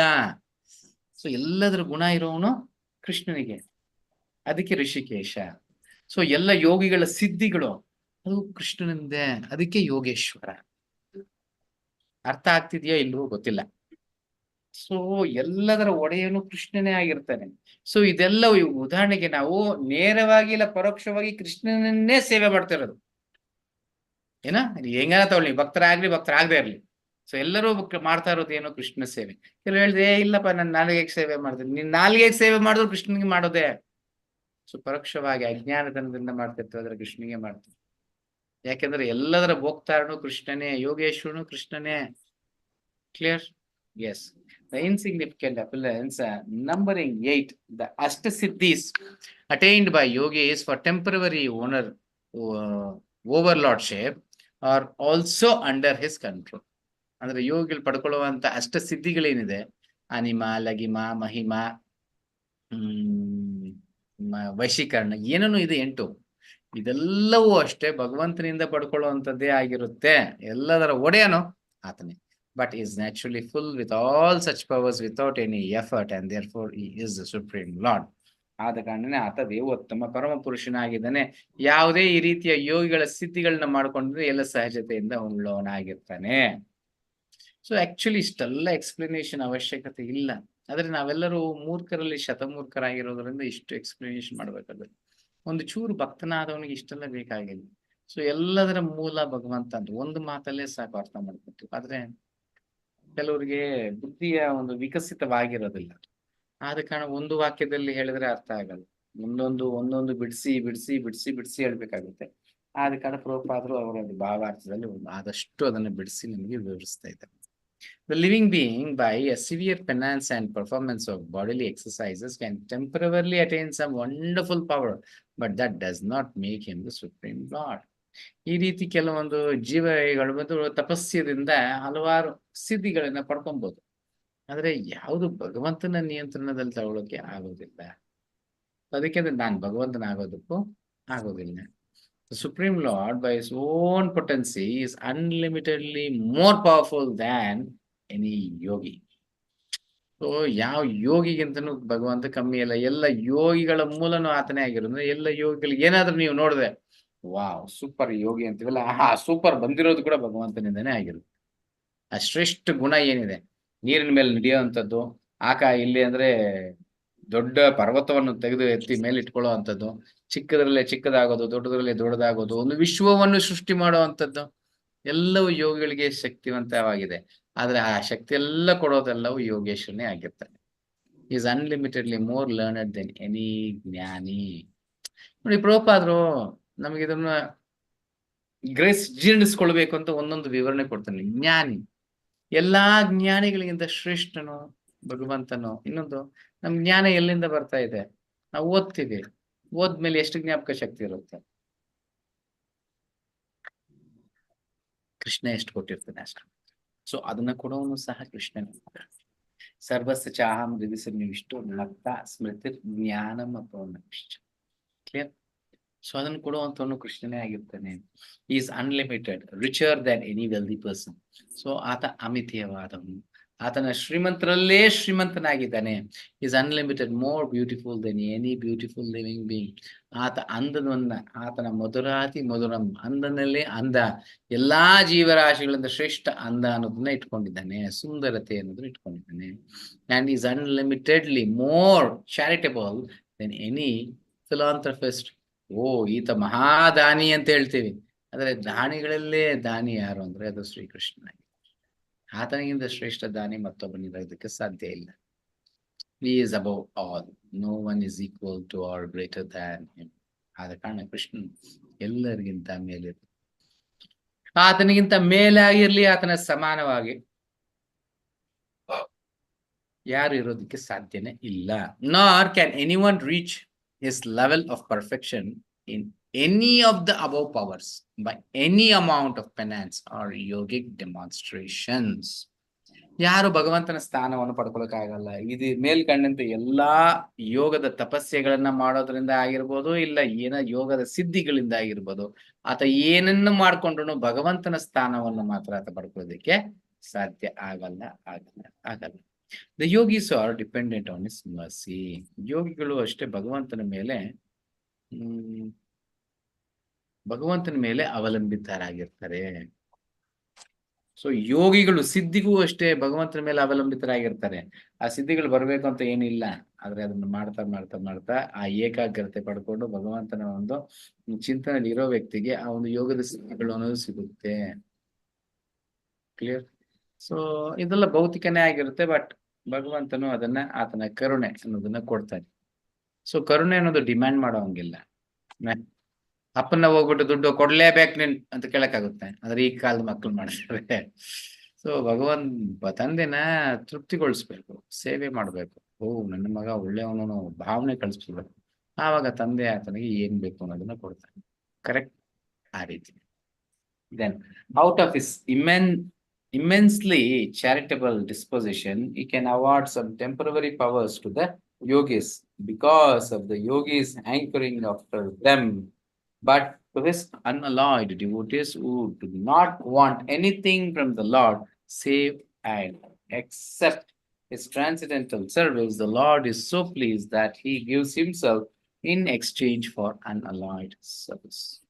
ನೋಡಿ, ಯೋಗಿಗಳಿಗೆ ಅವರು ಬೇಡ್ಕೊಂತಾರೆ ಅನ್ನೋ ಒಂದೇ ಕಾರಣಕ್ಕೆ ಸಿದ್ಧಿಗಳನ್ನ ಕೊಡ್ತಾನೆ. ಯಾಕಂದ್ರೆ ಅವರು ಅಪೇಕ್ಷಿತವಾದ ಭಗವಂತನ ಸೇವೆ ಇಲ್ಲ, ಅಪೇಕ್ಷಿತವಾದ ಒಂದು ಯೋಗಾಸನದಲ್ಲಿ ಇಲ್ಲ ಯೋಗದ ಒಂದು ಕ್ರಿಯೆಯಲ್ಲಿ ತೊಡಗಿರ್ತಾರೆ. ಕ್ಲಿಯರ್? ಆದ ಕಾರಣ ಭಗವಂತನ ಏನ್ ಮಾಡ್ತಾನೆ, ಅವ್ರು ಕೇಳ್ಕೊಂತಿದ್ದಾರೆ ಅನ್ನೋ ಒಂದು ಕಾರಣಕ್ಕೋಸ್ಕರ ಈ ಒಂದು ಸಿದ್ಧಿಗಳನ್ನ ಕೊಡ್ತಾನೆ, ಸಿದ್ಧಿಗಳನ್ನ ಕೊಡ್ತಾನೆ. ಆದ್ರೆ ಭಕ್ತರಾದವ್ರು ಏನು ಕೇಳೋದಿಲ್ಲ. Very simple. ನಾವು ಅಷ್ಟು ಯೋಗಿಗಳಾಗ್ಬೋದು, ಜ್ಞಾನಿಗಳಾಗ್ಬೋದು, ಭಕ್ತನಾಗ್ಬೋದು. ಹರೇ ಕೃಷ್ಣ ಮಹಾಮಂತ್ರ ಜಪ ಮಾಡೋದಕ್ಕೆ ಬದಲಾಗಿ ಏನಾದ್ರು ಕೇಳ್ತಿದ್ದೀವ? ನೀವು ಆಲೋಚನೆ ಮಾಡ್ಬೋದು. ನನಗೆ ಆರೋಗ್ಯ ಚೆನ್ನಾಗಿರ್ಲಿ ಅಂತ ಬೇಡ್ಕೊಂತಿದ್ದೀನಿ ಪ್ರಭಾ, ನನಗೇನೋ ಶ್ರೀಮಂತಿಗೆ ಬರ್ಲಿ ಅಂತ ಬೇಡ್ಕೊಂತಿದ್ದೀನಿ ಪ್ರಭಾ, ಏನೋ ಒಂದು ಬೇಡ್ಕೊಂತಿದ್ದೀವಿ. ಹೆಂಗ್ ಭಕ್ತರಾಗ್ತೀವಿ ನಾವು ಕರ್ಮಿಗಳಾಗಿರ್ತೀವಿ, ಜ್ಞಾನಿಗಳಾಗಿರ್ತೀವಿ, ಯೋಗಿಗಳಾಗಿರ್ತೀವಿ ಹೊರತುಪಡಿಸಿ ಭಕ್ತರಾಗಲ್ಲ. Very simple. ಎಷ್ಟು ಸರಳವಾಗಿದೆ. ಸೊ ಯೋಗಿಗಳು ಬೇಡ್ಕೊಂತಿದ್ದಾರೆ, ಆದ ಕಾರಣ ಅವ್ರು ಯೋಗಿಗಳಾಗಿ ಇರ್ತಾರೆ. ಆದ್ರೆ ನಾವು ಅಷ್ಟೇ ಈ ಜಪ ಮಾಡೋದು, ಭಾಗವತ ಪಾರಾಯಣ ಮಾಡೋದು, ನೈವೇದ್ಯ, ಇದ್ರ ಬದಲಾಗಿ ಕೃಷ್ಣ ಹತ್ರ ಏನೂ ಕೇಳಲಿಲ್ಲ ಅಂದ್ರೆ ಆವಾಗ ನಾನು ಭಕ್ತನ. ಅವಾಗ ಏನ್ ಕೊಡ್ತಾನೆ ಹೇಳಿ ಯಾರಾದ್ರೂ? ನಾವೇನು ಕೇಳಲಿಲ್ಲ ಅಂದ್ರೆ ಭಕ್ತಿ ಪ್ರಭು. ಬೇರೆ ತನ್ನನ್ನೇ ತಂದ್ಕೊಟ್ಬಿಡ್ತಾನೆ. ತನ್ನನ್ನೇ ತಾನು ಕೊಟ್ಕೊಂತ ಮುಕ್ತಿ ಕೊಡ್ತಾನೆ ಪ್ರಭು. ಮುಕ್ತಿ ನೋಡಿದ್ರ ಇಲ್ಲೊಂದು ಯೋಗಿ ಬಂದ್ರಿ ಇವಾಗ ಮುಕ್ತಿ ಕೇಳಕ್ಕೆ. ಸೊ ಭಕ್ತಿ ಇರೋದನ್ನ ಮಾಡಿದಾಗ ಏನೂ ಕೇಳಲಿಲ್ಲ ಅನ್ನೋವಾಗ ಏನ್ ಮಾಡ್ತಾನೆ ಭಗವಂತ? ತನ್ನನ್ನೇ ತಾನು ಕೊಟ್ಕೊಂಡ್ಬಿಡ್ತಾನೆ. ನೀನ್ ಏನ್ ಕೊಡೋದ ಆತನಿಗೆ? ಸೊ ಅದಕ್ಕೆ ಗೋಪಿಕಾಸ್ತ್ರಿಗೆ ಹೇಳ್ತಾನಲ್ಲ ಭಗವಂತ, ಅರೇ ನನ್ನ ಇಡೀ ಸೃಷ್ಟಿ 3 ಲೋಕಗಳಲ್ಲೂ ಇಲ್ಲ ಗೋಪಿಕಾಸ್ತ್ರೀಯರು ಕೊಡೋದಕ್ಕೆ. ಸೊ ಯಾವ ಮುಖ ಇಟ್ಕೊಂಡು ಹೋಗಿ ನಾನು ಅವ್ರ ಮುಂದೆ ನಿಂತ್ಕೊಳ್ಳಿ? ನನ್ಗೆ ಅವಮಾನ ಆಗ್ತೈತೆ. ಯಾಕಂದ್ರೆ ಅವ್ರು ಕೊಟ್ಟಂತ ಪ್ರೀತಿಗೆ ಬದಲಾಗಿ ನನ್ನ ಹತ್ರ ಕೊಡೋದಕ್ಕೆ ಏನೂ ಇಲ್ಲ. ಸೊ ಅರ್ಥ ಮಾಡ್ಬೋದು. ಈ ರೀತಿ ನಾವು ಶುದ್ಧ ಭಕ್ತಿ ಸೇವೆಯಲ್ಲಿ ತೊಡಗಿದ್ರೆ ಭಗವಂತನ ತನ್ನನ್ನೇ ತಾನು ನಮಗೆ ಕೊಟ್ಬಿಡ್ತಾನೆ. ಸೊ ಅದಕ್ಕೆ ಎಲ್ಲವನ್ನೂ ಕೊಡ್ತಾನೆ, ಭಕ್ತಿನ ಮಾತ್ರ ಕೊಡೋದಿಲ್ಲ. ಯಾಕಂದ್ರೆ ಭಕ್ತಿ ಕೊಟ್ರೆ ಆತ ನಮ್ಮ ಸೇವಕನಾಗೋಗ್ತಾನೆ. ಆದ ಕಾರಣ ಅದಕ್ಕೆ ಭಗವಂತನ ಹೇಳ್ತಾನೆ, ಭಕ್ತರು ಯಾವ ರೀತಿ ಆಡಿಸಿದ್ರೆ ಆ ರೀತಿ ಆಡ್ತಾನೆ. ಕುಂತ್ಕೊಂಡ್ರೆ ಕುಂತ್ಕೊಂತಾನೆ, ನಿಂತ್ಕೊಂಡ್ರೆ ಆ ಸ್ಥಾನವನ್ನು ಪಡ್ಕೊಂಡ್ಬಿಡ್ತಾನೆ. ಸಾರಥಿನೂ ಆಗ್ತಾನೆ, ಇಲ್ಲಾಂದ್ರೆ ದೂತನೂ ಆಗ್ತಾನೆ, ಯಾವ ಪಾತ್ರ ಬೇಕಾದ್ರೂ ವಹಿಸ್ಕೊಂತಾನೆ ನನ್ನ ಭಕ್ತರಿಗೆ. ಕ್ಲಿಯರ್? ಎಸ್. ತದ್ದರ್ಶನಾಹ್ಲಾದ ಪರಿಪ್ಲುತಾಂತರೋ ಋಷ್ಯಾತ್ ತನು ಪ್ರೇಮ ಭರಶ್ರೂಲೋಚನಃ ನನಾಮ ಪಾದಾಂಬುಜಾಂ ಅಸ್ಯ ವಿಶ್ವಸ್ರು ಯತ್ ಪಾರಮ ಹಂಸ್ಯೇನ ಪಥಾಧಿಗಮ್ಯತೆ. Lord Brahma, thus seeing the personality of Godhead in his fullness, was overwhelmed with the joy within his heart. ಈ ರೀತಿ ಭಗವಂತ ಮತ್ತೆ ಭಗವಂತನ ಧಾಮವನ್ನು ವೈಕುಂಠ ಲೋಕಗಳನ್ನೆಲ್ಲ ನೋಡ್ತಿರುವ ಬ್ರಹ್ಮನ್ ಆತನ ಇನ್ ಫುಲ್ನೆಸ್ ಅಂದ್ರೆ ಏನ್ ಹೇಳೋಣ, ಪೂರ್ತಿ ಸಂಪೂರ್ಣತೆ ಅಂದ್ರೆ ಆತ ನಿಜ ಸ್ಥಿತಿ ಸ್ವರೂಪದಲ್ಲಿ ಬಂದ್ಬಿಟ್ಟಿರ್ತಾನೆ. ಸೊ ಸಂಪೂರ್ಣತೆಯಿಂದ ಅತಿ ಆನಂದದಿಂದ ತನ್ನ ಹೃದಯವನ್ನು ತುಂಬಿಸ್ಕೊಂಡು ಆನಂದದಿಂದ ಸಂತೋಷ ಪಡ್ತಾ ಇದೆ. And thus in full transcendental love and ecstasy is eyes filled with tears of love. ಈ ರೀತಿಯಾಗಿ ಆ ಒಂದು ಆನಂದದ ಒಂದು ಭಾವದಿಂದ ಆನಂದದಿಂದ ಆತ ಏನಾಗ್ತದೆ, ತನ್ನ ಕಣ್ಣುಗಳಿಂದ ಆನಂದ ಬಾಷ್ಪಗಳು ತುಂಬೋಗ್ತದೆ. He thus bowed down before the Lord. ಈ ರೀತಿಯಾಗಿ ಭಗವಂತನ ಮುಂದೆ ಆತ ಪ್ರಣಾಮಗಳನ್ನು ಸಲ್ಲಿಸ್ತಾ ಇದ್ದಾರೆ. That is the way of the highest perfection for the living being, Paramahamsa. ಈ ರೀತಿಯಾಗಿ ಪರಮಹಂಸನಾಗಿರುವ ಬ್ರಹ್ಮದೇವನು ಭಗವಂತನಿಗೆ ಸಲ್ಲಿಸ್ಕೊಳ್ತಾ ಇರುವಂತಹ ಒಂದು ಗೌರವ. ಇದು ನಮ್ಮ ಜೀವನದ ಪರಿಪೂರ್ಣತೆ. ಈ ಒಂದು ಸ್ಥಿತಿಗೆ ಬರುವಂತದ್ದು ಪರಿಪೂರ್ಣತೆ. ಸೊ ನಾವು ಅಷ್ಟು ಜಪ ಮಾಡ್ತಿದೀವಿ, ನೈವೇದ್ಯ ಮಾಡ್ತಿದೀವಿ, ಎಲ್ಲಾ ಮಾಡ್ತಿದೀವಿ. ಯಾವತ್ತಾದ್ರೂ ಭಗವಂತ ನಮ್ಮ ಮುಂದೆ ಬಂದು ನಿಂತ್ಕೊಂಡಿದ್ದಾನೆ? ಯಾವತ್ತು ಬಂದು ನಿಂತ್ಕೊಂತಾನೆ ಆವತ್ತು ನಮ್ಮ ಭಕ್ತಿ ಪರಿಪೂರ್ಣತೆ ಅಂತ ಅರ್ಥ. ಕ್ಲಿಯರ್? ಅಷ್ಟೇ. ಸೊ ಇಲ್ಲಿ ಆತನು ತಪಸ್ಸು ಮಾಡ್ತಾ ಇದ್ದ, ಯಾರು ಬ್ರಹ್ಮದೇವನು ತಪಸ್ಸು ಮಾಡ್ತಿದ್ದ. ಇಲ್ಲಿ ಭಗವಂತನ ಬಂದು ಮುಂದೆ ನಿಂತ್ಕೊಂಡ್ರೆ ಅದರ ಪರಿಪೂರ್ಣತೆ ಅನ್ನೋದಾಗೋಯ್ತು. ಕರೆಕ್ಟ್? ದೊಡ್ಡದಾಗಿದೆ. Okay, in the beginning of the Srimad-Bhagavatam, it is stated that this great literature is meant for the Paramahamsas. So ಪ್ರಾರಂಭದಲ್ಲಿ ಹೇಳಲಾಗಿದೆ ಈ ಒಂದು ಶ್ರೀಮದ್ ಭಾಗವತ ಅನ್ನೋದು ಯಾರಿಗೆ? ಪರಮಹಂಸರಿಗೆ. ನಾವೆಲ್ಲರೂ ಪರಮಹಂಸರು. ಕರೆಕ್ಟಾ? ಅದಕ್ಕೆ ಶ್ರೀಮದ್ ಭಾಗವತವನ್ನು ಓದ್ತಿದ್ದೀವಿ. ಭಾಗವತ ಓದೋರೆಲ್ಲರೂ ಪರಮಹಂಸರಾಗಿರ್ತಾರೆ. ಪರಮೋ ನಿರ್ಮತ್ಸರಾಣಾಂ ಸತಾಂ 2ನೇ ಶ್ಲೋಕದಲ್ಲಿ ಬರುತ್ತೆ ಅಲ್ವಾ? That is, the Srimad-Bhagavatam is meant for persons completely free from ಅಸೂಯೆಯಿಂದ ನಿರ್ಮುಕ್ತನಾದವರು, ಅಸೂಯೆ ಇಲ್ಲದೆ ಇರೋಂಥ ನಿರ್ಮತ್ಸರಾಣಾಂ ಅಂತ ಬರುತ್ತೆ. ಕರೆಕ್ಟಾ? ಅಸೂಯೆ ಇಲ್ಲದೆ ಇರೋರು. ಇಲ್ಲಿ ಯಾರಿದ್ದೀವಿ ಹೇಳಿ? ಅಸೂಯೆ ಇಲ್ಲದೆ ಇರೋರು ಯಾರ ಇದ್ದೇವೆ? ಈಗ ನನಗಿಲ್ಲ ಪ್ರಭು, ಅಸೂಯೆ ಇಲ್ಲ ನನಗೆ ಅಂತ ಯಾರಾದ್ರೂ ಒಬ್ರು ಕೈ ಎತ್ತಿ ಹೇಳೋರು ಇದ್ದೀರಾ? ನನ್ ಮೇಲೇನೆ ನನಗೆ ಅಸೂಯೆ ಇರುತ್ತೆ, ಇನ್ ಬೇರೆಯವ್ರ ಮೇಲೆ ಏನ್ ಹೇಳೋದ? ಈ ರೀತಿ ಆಗ್ತಾ ಇರುತ್ತೆ. Correct? In the conditioned life, the malicious life begins from the top, namely bearing malice against the Supreme Personality Godhead. ನಾನು ಯಾವಾಗ್ಲೂ ಹೇಳ್ತಿರ್ತಾನಲ್ಲ, ಅದನ್ನೇ ಇಲ್ಲಿ ಪ್ರಭುಪಾದ ತಿಳಿಸ್ತಾನೆ. ಸಾರಿ, ಪ್ರಭುಪಾದ ಹೇಳೋದನ್ನ ನಾನು ಯಾವಾಗ್ಲೂ ಹೇಳ್ತಿರ್ತೀನಿ. ನೋಡಿ, ಮಾತಿನಲ್ಲಿ ಎಷ್ಟು ವ್ಯತ್ಯಾಸ ಆಗುತ್ತೆ. ಸೊ 18 ಅಧ್ಯಾಯ ಬಂದಾಗ ಇದ್ರ ಬಗ್ಗೆ ಹೇಳ್ತೀನಿ. ಎಲ್ಲರಿಗೂ ಅಸೂಯೆ ಇದೆಯಾ ಅಂತೀನಿ. ನಮಗೆಲ್ಲ ಪ್ರಭು. ಓ, ಕೃಷ್ಣನ ಮೇಲೆ ಅಸೂಯೆ ಇರಬಾರ್ದು ಅಂದ್ರೆ ಕೃಷ್ಣನ ಮೇಲೆ ಇಲ್ವೇ ಇಲ್ಲ ಅಂತಾರೆ. ಆವಾಗ ನಾನು ಉದಾಹರಣೆ ಕೊಡ್ತೀನಿ, ಒಂದು ಪೆನ್ ಬಗ್ಗೆ ಕೊಡ್ತೀನಿ. ಏನದು? ಈ ಪೆನ್ ಯಾರ್ದು ಅಂದ್ರೆ ಏನ್ ಹೇಳ್ತೀವಿ? ನಂದು ಅಂತೀವಿ. ಅಂದ್ರೆ ಏನು? ಭಗವಂತನ ಮೇಲೆ ಅಸೂಯೆ ಇದೆ ಅಂತ ಅರ್ಥ. ಕರೆಕ್ಟ್? ಎಲ್ಲವೂ ಭಗವಂತನ ಸೇರಿರೋದು. ಅವಾಗ ಭಗವಂತನ ಹತ್ರ ಕಾಂಪಿಟೇಷನ್. ನೋಡಪ್ಪ, ಇಡೀ ವಿಶ್ವ ನಿಂದು, ಆದ್ರೆ ಈ ಪೆನ್ ಮಾತ್ರ ನಂದು. ಏನ್ ಮಾಡ್ತಿದ್ದೀನಿ? ಒಡೆಯತನ, ನಾನು ಒಡೆಯ. ಕರೆಕ್ಟ್? ಸೊ ಭಗವಂತನ ಮೇಲೆ ಅಸೂಯೆ ಇದು ಪ್ರಾರಂಭದಿಂದ ಆಗುತ್ತೆ ಅನ್ನೋದನ್ನ ಇಲ್ಲಿ ಶ್ರೀಲ ಪ್ರಭುಪಾದ ತಿಳಿಸ್ತಾ ಇದ್ದಾರೆ. ಭಗವಂತನಿಂದ ಪ್ರಾರಂಭ ಆಗುತ್ತೆ ಈ ಒಂದು ಅಸೂಯೆ. ಭಗವಂತನ ಮೇಲೆ ನಮಗೆ ಅಸೂಯೆ, ನಂತರನೇ ಅದರ ಬೇರೆ ರೀತಿಯಲ್ಲಿ ಜನಸಾಮಾನ್ಯ ಎಲ್ಲರೂ ನೋಡಿದವ್ರ ಮೇಲೆಲ್ಲ ಅಸೂಯೆ ಬರುತ್ತೆ. The personality of Godhead is an established fact in all the revealed scriptures, and in the Bhagavad Gita, the personal feature of the Supreme Lord is especially mentioned, so much so that the last portion of the great literature has emphatically stressed that one should surrender unto the personality of Godhead to be saved from the miseries of life. So ಅಲ್ಲಿ ಎಲ್ಲಾ ಶಾಸ್ತ್ರಗಳು ಇದನ್ನೇ ಕೊಟ್ಟಿದೆ. ಎಲ್ಲಾ ಶಾಸ್ತ್ರಗಳಲ್ಲೇ ಮೂಲ ಇಲ್ಲಾಂದ್ರೆ ಸಾರ ಅನ್ನೋದು ಭಗವದ್ಗೀತೆ. ಆ ಭಗವದ್ಗೀತೆಯಲ್ಲೂ ಅಷ್ಟೇ ಕೊನೆಯಲ್ಲಿ ಏನ್ ಹೇಳಲಾಗಿದೆ? ಸರ್ವಧರ್ಮಾನ್ ಪರಿತ್ಯಜ್ಯ ಮಾಂ ಏಕಂ ಶರಣಂ ವ್ರಜ. ಭಗವಂತನಿಗೆ ಶರಣಾಗತಿ ಆಗಿಲ್ಲ ಅಂದ್ರೆ ಯಾವುದು ಪರಿಪೂರ್ಣತೆ ಆಗಿಲ್ಲ ಅಂತಾನೆ ಯಾರು ಕಾಪಾಡಕಲ್ಲ. ಭಗವಂತ ಹೇಳ್ತಾನೆ, ಮೋಕ್ಷಯಿಷ್ಯಾಮಿ ಮಾ ಶುಚಃ ಸರ್ವ ಪಾಪೇಭ್ಯೋ ಮೋಕ್ಷಯಿಷ್ಯಾಮಿ ಮಾ ಶುಚಃ. ಎಲ್ಲ ಪಾಪಗಳಿಂದ ನಿನ್ನ ವಿಮುಕ್ತಿ ಮಾಡಿ ನಿನಗೆ ಮೋಕ್ಷವನ್ನು ಕೊಡ್ತೀನಿ, ಆದ್ರೆ ನೀನು ನನಗೆ ಶರಣಾಗತಿ ಆಗಬೇಕು. ಇದು ಎಲ್ಲ ವೇದಗಳ ಸಾರವಾಗಿ ಇರುತ್ತೆ. Clear? ಎಲ್ಲೋಯ್ತು.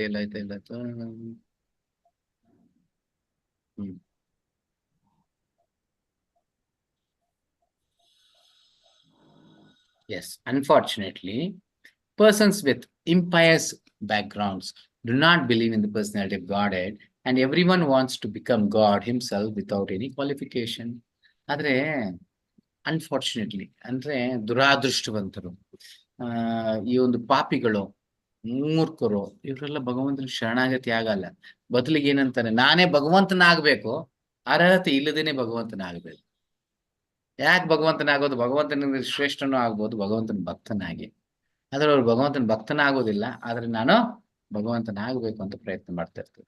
This malicious nature in the conditioned soul continues even up to the stage when a person wants to be one with the Lord, and thus even the greatest of the empiric philosophers, speculating on becoming one with the Supreme Lord, cannot become a Paramahamsa because the malicious mind is there.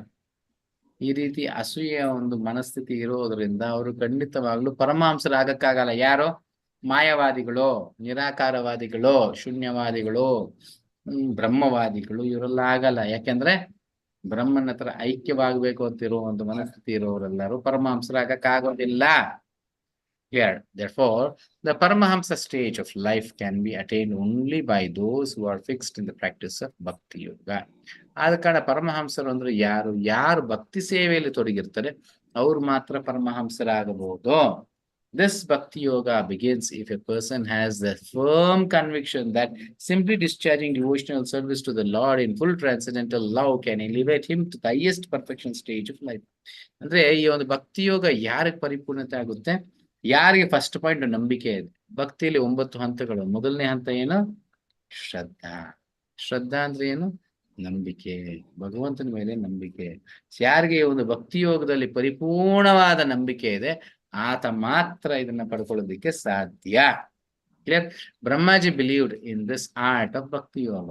ಈ ಒಂದು ಕಲೆ, ಭಕ್ತಿ ಯೋಗ ಅನ್ನೋದು ಒಂದು ಕಲೆ ಇದ್ದಾಗ ಈ ಕಲೆಯಲ್ಲಿ ಬ್ರಹ್ಮದೇವನಿಗೆ ನಂಬಿಕೆ ಅನ್ನೋದಿತ್ತು. He believed in instruction of the lord to execute ತಪ. ಭಗವಂತನ ಮಾತಿನ ಮೇಲೆ ನಂಬಿಕೆ ಇತ್ತು, ತಪ ಅನ್ನೋದನ್ನ ಸ್ವೀಕಾರ ಮಾಡಿ ತಪಸ್ಸಿಗೆ ಕುಂತ್ಕೊಂಡ. And he discharged the function with great penance and thus achieved the great success of seeing the Vaikuntha Lokas and the Lord also by personal experience. So ಈ ಒಂದು ಭಗವಂತನ ಮಾತು ಕೇಳಿರೋದಕ್ಕೆ, ಭಗವಂತನ ಧಾಮ, ಭಗವಂತನ ನೋಡೋದಕ್ಕೆ ಸಾಧ್ಯ ಆಯ್ತು. ನಾವು ಅಷ್ಟೇ ಗುರು ಕೃಷ್ಣರ ಮಾತು ಎಷ್ಟು ಸ್ವೀಕಾರ ಮಾಡ್ತಿದ್ದೀವಿ? ಗುರುಗಳು ಹೇಳಿರೋದನ್ನ ಎಷ್ಟು ಶ್ರದ್ಧೆಯಿಂದ ನಮ್ಮ ಜೀವನದಲ್ಲಿ ತೊಡಗಿಸ್ಕೊಂತ ಇದ್ದೀವಿ? ಭಗವದ್ಗೀತೆಯ ಪ್ರಕಾರ ನಮ್ಮ ಜೀವನನ ಎಷ್ಟರ ಮಟ್ಟಿಗೆ ರೂಪಿಸ್ಕೊಂತ ಇದ್ದೀವಿ? Very simple. ಕೃಷ್ಣನು ಹೇಳ್ತಾನೆ, ಏ ಯಥಾ ಮಾಂ ಪ್ರಪದ್ಯಸಿ ತಾಂ ತಥಾ ಭಜಾಮಿ. ಯಾರ್ಯಾರು ಎಷ್ಟೆಷ್ಟು ಯಾವ್ಯಾವ ರೀತಿ ನನಗೆ ಶರಣಾಗತಿ ಆಗ್ತಾರೆ ಅವ್ರವ್ರಿಗೆ ಆ ರೀತಿ ಹಂಗೆ ನಾನು ಅನುಗ್ರಹವನ್ನು ಕೊಡ್ತೀನಿ. No one can reach the abode of Supreme Lord by any mechanical means of the mind or mission, but one can reach the abode of the Vaikuntha Loka simply by following the process of Bhakti Yoga, because the Lord can be realized only through the Bhakti Yoga process. ಭಗವಂತನ ಧಾಮಕ್ಕೆ ಹೋಗ್ಬೇಕು ಅಂದ್ರೆ ಯಾವುದೋ ಯಂತ್ರಗಳಿಂದ ಹೋಗಕ್ಕಾಗಲ್ಲ, ಮನಸ್ಸಿನಿಂದ ಹೋಗಕ್ಕಾಗಲ್ಲ, ಯಾವುದೇ ಒಂದು ಮಾರ್ಗ ಇಲ್ಲ. ಅದಕ್ಕಿರೋದು ಒಂದೇ ಮಾರ್ಗ, ಅದು ಭಕ್ತಿ ಯೋಗ.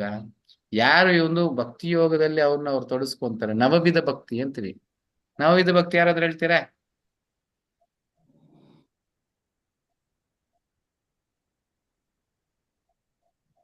ಯಾವುದು ನವವಿಧ ಭಕ್ತಿ? ಕೃಷ್ಣ ಪ್ರಭು, ಹೇಳಿ ಮಾತಾಜಿ. ಶ್ರವಣಂ, ಕೀರ್ತನಂ, ಸ್ಮರಣಂ, ಪಾದಸೇವಂ, ಅರ್ಚನಂ, ವಂದನಂ, ದಾಸ್ಯಂ, ಸಾಕ್ಯಂ, ಆತ್ಮನಿವೇದನಂ. Yes, very good. ಈ ರೀತಿ 9 ವಿಧದಲ್ಲಿ ಭಕ್ತಿ ಯೋಗವನ್ನು ಮಾಡಬಹುದು. ಇದ್ರ ಈ ಒಂದು ವಿಧಾನವನ್ನು ಯಾರು ತಗೊಂತಾರೆ ಅವ್ರ ಜೀವನ ಪರಿಪೂರ್ಣತೆ.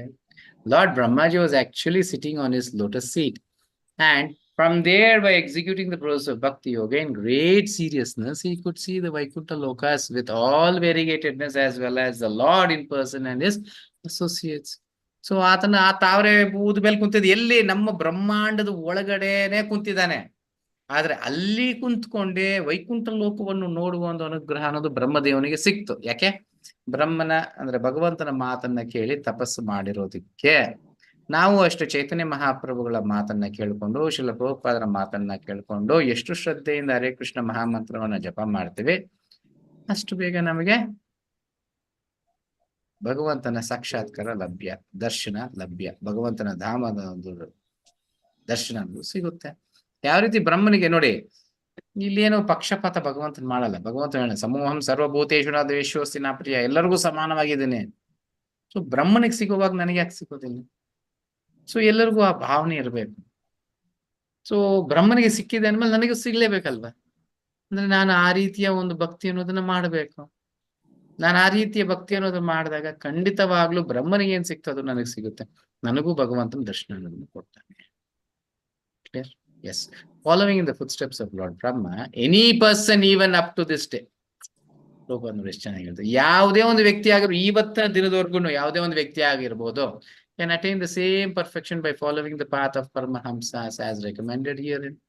ಪರಮಹಂಸನ ಒಂದು ವಿಧಾನ ಏನ್ ಹೇಳ್ಕೊಟ್ಟಿದೆ ಇಲ್ಲಿ, ಇದನ್ನ ಯಾರೆಲ್ಲ ಅವ್ರ ಜೀವನದಲ್ಲಿ ತೊಡಗಿಸ್ತಾರೆ, ಪ್ರತಿಯೊಬ್ರು ಇದೇ ಒಂದು ರಿಸಲ್ಟ್ ಏನಿದೆ, ಪರಿಣಾಮ, ಇದೇ ಪರಿಣಾಮ ಎಲ್ಲರ ಜೀವನದಲ್ಲೂ ಬರುತ್ತೆ. Lord Chaitanya also approved of this method of self-realization for men in this age. ಈ ಒಂದು ಕಲಿಯುಗದಲ್ಲಿ ಇದೊಂದೇ ವಿಧಾನ. ಏನು ಹರೇ ಕೃಷ್ಣ ಮಹಾಮಂತ್ರ ಜಪ ಮಾಡೋದನ್ನ ಬ್ರಹ್ಮ ಮುಹೂರ್ತ ಸಮಯದಲ್ಲಿ ಕುಂತ್ಕೊಂಡು ಎಷ್ಟು ಜಪ ಮಾಡಿದ್ರೆ ಅಷ್ಟು ಭಗವಂತನ ಪ್ರಕಟನಾಗ್ತಾನೆ. Clear? One should first, with all conviction, believe in the personality of God, it's Sri Krishna, and without making efforts to realize him by speculative philosophy, one should prefer to hear about him from the Srimad-Bhagavatam and later from the text of the Srimad-Bhagavatam. ಮತ್ತೊಮ್ಮೆ ಪ್ರಭುಪಾದ ಅದನ್ನೇ ಹೇಳ್ತಿದ್ದಾರೆ. ಈ ಒಂದು ಊಹಾತ್ಮಿಕವಾದ ಒಂದು ಸಾಕ್ಷಾತ್ಕಾರಗಳಲ್ಲಿ ಹೋಗದೆ ಭಗವಂತನ ಕೊಟ್ಟಂತ ಸಂದೇಶ ಶ್ರೀಮದ್ ಭಗವದ್ಗೀತೆಯನ್ನ ಫಸ್ಟ್ ತಗೊಳ್ಬೇಕು. ಆ ನಂತರದಲ್ಲಿ ಶ್ರೀಮದ್ ಭಾಗವತದ ತತ್ವಗಳನ್ನ ಅರ್ಥ ಮಾಡ್ಕೊಳ್ಬೇಕು. ಭಗವದ್ಗೀತೆ ಅರ್ಥ ಮಾಡ್ಕೊಳ್ದೇನೆ ಭಾಗವತ ಅರ್ಥ ಮಾಡ್ಕೊಳ್ಳೋದಕ್ಕೆ ಆಗೋದಿಲ್ಲ. ಸ್ಕೂಲ್ ಓದ್ದೇನೆ ಕಾಲೇಜ್ಗೆ ಹೋಗಕ್ ಆಗೋದಿಲ್ಲ. ಅದೇ ರೀತಿ ಕ್ಲಿಯರ್. ಇವಾಗ ಭಾಗವತನ ನಮ್ಗೆ ಒಂಥರ ಅನಿಸ್ತಾ ಇರುತ್ತೆ. ಮೊದಲು ಭಗವದ್ಗೀತೆನ ನಮ್ಮ ಜೀವನದಲ್ಲಿ ತೊಡಸ್ಕೊಳ್ಬೇಕು. ಆ ನಂತರ ಭಾಗವತಂ ನಮ್ಮ ಜೀವನದ ಒಂದು ವಿಧಾನ ಆಗುತ್ತೆ, ಪ್ರಕಟವಾಗುತ್ತೆ ನಮ್ಮ ಜೀವನ. Clear? One should hear such discourses from a person, Bhagavatam, and not from the professional man or from the karmi, ಜ್ಞಾನಿ or yogi. ಈ ಒಂದು ಮಾತುಗಳನ್ನ ಭಗವದ್ಗೀತೆ ಭಾಗವತಂನ ಯಾರಿಂದ ಕೇಳಿಸ್ಕೊಳ್ಬೇಕು? ಒಂದು ಶುದ್ಧ ಭಕ್ತನಿಂದ ಕೇಳಿಸ್ಕೊಳ್ಬೇಕು, ಹೊರತುಪಡಿಸಿ ಯಾವುದೋ ಕರ್ಮಿ ಜ್ಞಾನಿ ಯೋಗಿಗಳಿಂದ ಕೇಳಿಸ್ಕೊಳ್ಬಾರ್ದು. ಇಲ್ಲ ದುಡ್ಡುಗೋಸ್ಕರ ಮಾಡೋ ಅಂತವ್ರ ಹತ್ರ ಕೇಳಿಸ್ಕೊಳ್ಬಾರ್ದು. Clear? That is the secret of learning the science. ಈ ಒಂದು ವಿಜ್ಞಾನವನ್ನು ಕಲಿಯುವ ರಹಸ್ಯ ಇದೊಂದೇ. One does not need to be in the renounced order of life. He can remain in his present condition of life, but he must search out the association of a bona fide devotee of the Lord and hear from him the transcendental message of the Lord with faith and conviction. ಆದ ಕಾರಣ ಏನ್ ಮಾಡ್ಬೇಕು? ಈ ಒಂದು ವಿಧಾನ ಒಂದೇ ವಿಧಾನ ಆಗಿರೋದ್ರಿಂದ ಆತ ಒಂದು ಒಳ್ಳೆಯ ಭಕ್ತನಿಗೆ ಹುಡುಕಾಡಬೇಕು. ಅಧಿಕೃತವಾದ ಭಕ್ತನು ಯಾರು ತನ್ನ ಗುರುಗಳಿಗೆ ಶರಣಾಗತಿಯಾಗಿದ್ದಾನೆ ಅಂತ ಒಂದು ವ್ಯಕ್ತಿಯನ್ನ ಹುಡುಕಿ ಆ ಒಂದು ಭಕ್ತನ ಮುಖಾಂತರ ಈ ಒಂದು ಭಗವದ್ಗೀತೆಯನ್ನ ಅರ್ಥ ಮಾಡ್ಕೊಳ್ಳೋದಕ್ಕೆ ಪ್ರಯತ್ನ ಮಾಡ್ಬೇಕು. Very simple. ಹೇಳುವ ವ್ಯಕ್ತಿಗೆ ಮೊದಲು ಅದ್ರ ಮೇಲೆ ನಂಬಿಕೆ ಇರಬೇಕು. ಆತನ ಜೀವನದಲ್ಲಿ ಆತ ಅದನ್ನ ತೋರಿಸ್ಕೊಳ್ಬೇಕು ಅಷ್ಟೇ. Transcendental message of the lord with faith and conviction. ಆ ವ್ಯಕ್ತಿಯ ಮೇಲೆ ಸಂಪೂರ್ಣ ನಂಬಿಕೆಯಿಂದ ಆತ ಹೇಳೋದೆಲ್ಲವೂ ಪರಮ ಸತ್ಯ ಅಂತ ನಂಬಬೇಕು ಅಷ್ಟೇ. ಯಾವ ರೀತಿ ಪಾಶ್ಚಾತ್ಯ ದೇಶದವರು ಪ್ರಭುಪಾದ ಸ್ವೀಕಾರ ಮಾಡಿದ ತಕ್ಷಣ ಅವ್ರ ಜೀವನ ಯಾವ ರೀತಿ ಪರಿವರ್ತಿಸ್ಬೇಕು ಅಲ್ವಾ? ಎಸ್. ಸೊ ನಂಬಿಕೆ ಅನ್ನೋದಿರ್ಬೇಕು. Then that is the path of paramahamsas recommended here in. ಈ ಒಂದು ವಿಧಾನ ಅನ್ನೋದನ್ನ ಇಲ್ಲಿ ಅನುಮೋದಿಸಲಾಗಿದೆ, ರೆಕಮೆಂಡ್ ಮಾಡಲಾಗಿದೆ. Amongst various holy names of Lord he is also called Ajita. ಹಲವಾರು ಹೆಸರುಗಳಲ್ಲಿ ಭಗವಂತನ ಇನ್ನೊಂದು ಹೆಸರು Ajita, or one who can never be conquered by anyone else. Ajita ಅನ್ನೋದರ ಅರ್ಥ ಏನು? ಯಾರು ಅದನ್ನ ನಿಯಂತ್ರಿಸಲು ಸಾಧ್ಯವಿಲ್ಲ. Clear? Yes. Yet he can be conquered by the Paramahamsa path as practically realized and shown by the great spiritual master Lord Brahma. ಅದರ ಬ್ರಹ್ಮದೇವನೇ ತೋರಿಸೋ ರೀತಿಯಲ್ಲಿ ಈ ಒಂದು ಪರಮಹಂಸ ವಿಧಾನದಿಂದ ನಾವು ಭಗವಂತನನ್ನ ಏನ್ ಹೇಳೋದು, ಕಾನ್ಕರ್ ಅಂದ್ರೆ ಏನು ಕನ್ನಡದಲ್ಲಿ? ಗೆಲ್ಲುವುದು. ಗೆಲ್ಲುವುದೇ? ಆಕ್ರಮಿಸುವುದೇ? ಗೆಲ್ಲುವುದೇ? ಹೌದು. ಬೇರೆ ಪದ ಇರ್ಬೇಕು, ಚೆನ್ನಾಗಿರುತ್ತೆ. ಏನ್ ಹೇಳ್ತಾರಪ್ಪ ಇಲ್ಲಿ? ಭಗವಂತನನ್ನು ತೃಪ್ತಿಪಡಿಸೋದು, ಪಡೆದುಕೊಳ್ಳುವುದು. ತೃಪ್ತಿ ಪಡ್ಕೊಳ್ಳೋದು, ಭಗವಂತನನ್ನು ತೃಪ್ತಿಪಡಿಸುವುದು. ವಶಪಡಿಸಿಕೊಳ್ಳೋದು. ವಶಪಡಿಸ್ಕೊಳ್ಳೋದು ಅಂದ್ರೂ ಓಕೆನೆ ನೋಡಿ. ಜಯಿಸ್ಬೋದು ಅಂತ. ಕಂಪೇರ್ ಅಂದ್ರೆ ಇಲ್ಲಿ ಯಾವ್ದೋ ಕೊಡುತ್ತೆ ಇದು. ವಶಪಡಿಸಿಕೊಳ್ಳುತ್ತಾರೆ. ಓಕೆ, ವಶಪಡಿಸಿಕೊಳ್ಳೋದು ಈ ರೀತಿ ವಶಪಡಿಸಿಕೊಳ್ಳುವಂಥದ್ದಾಗಿರುತ್ತೆ. ಕ್ಲಿಯರ್? ಅಂದ್ರೆ ಭಗವಂತನ ಯಾರು ಗೆಲ್ಲಕ್ಕಾಗಲ್ಲ, ಬಟ್ ಈ ಒಂದು ವಿಧಾನದಿಂದ ಭಗವಂತನು ಸಹ ಗೆಲ್ಬಹುದು ಅಷ್ಟೇ. Very simple. So, as practically realized and shown by the great spiritual master, Lord Brahma has personally recommended this Paramahamsa Pantaha in his own words as follows. ತನ್ನ ಸ್ವಂತ ಪದಗಳಿಂದ ಇಲ್ಲಿ ಬ್ರಹ್ಮದೇವನು ಈ ರೀತಿಯಾಗಿ ಹೇಳ್ತಾರೆ. ಜ್ಞಾನೇ ಪ್ರಯಾಸಂ ಉದಪಾಸ್ಯ ನಮಂತ ಏವ ಜೀವಂತಿ ಸನ್ಮುಖರಿತಾಂ ಭವದೀಯ ವಾರ್ತಾಂ ಸ್ಥಾನೇ ಸ್ಥಿತ ಶ್ರುತಿ ಗತಾಂ ತನುವಾನ್ ಮನೋಭೇರ್ ಯೇ ಪ್ರಯಾಶೋಜಿತಾ ಜಿಥೋಪ್ಯಾಸಿ ತೈಸ್ತ್ರಿಲೋಕ್ಯಂ. Lord Brahma said, "O my Lord Krishna, a devotee who abandons the path of empiric philosophical speculation aimed at merging in the existence of the Supreme and engages himself in hearing your glories and activities from a bona fide sadhu or saint, and who lives an honest life in the occupational engagement of his social life, can conquer your sympathy and mercy even though you are ajita or unconquerable."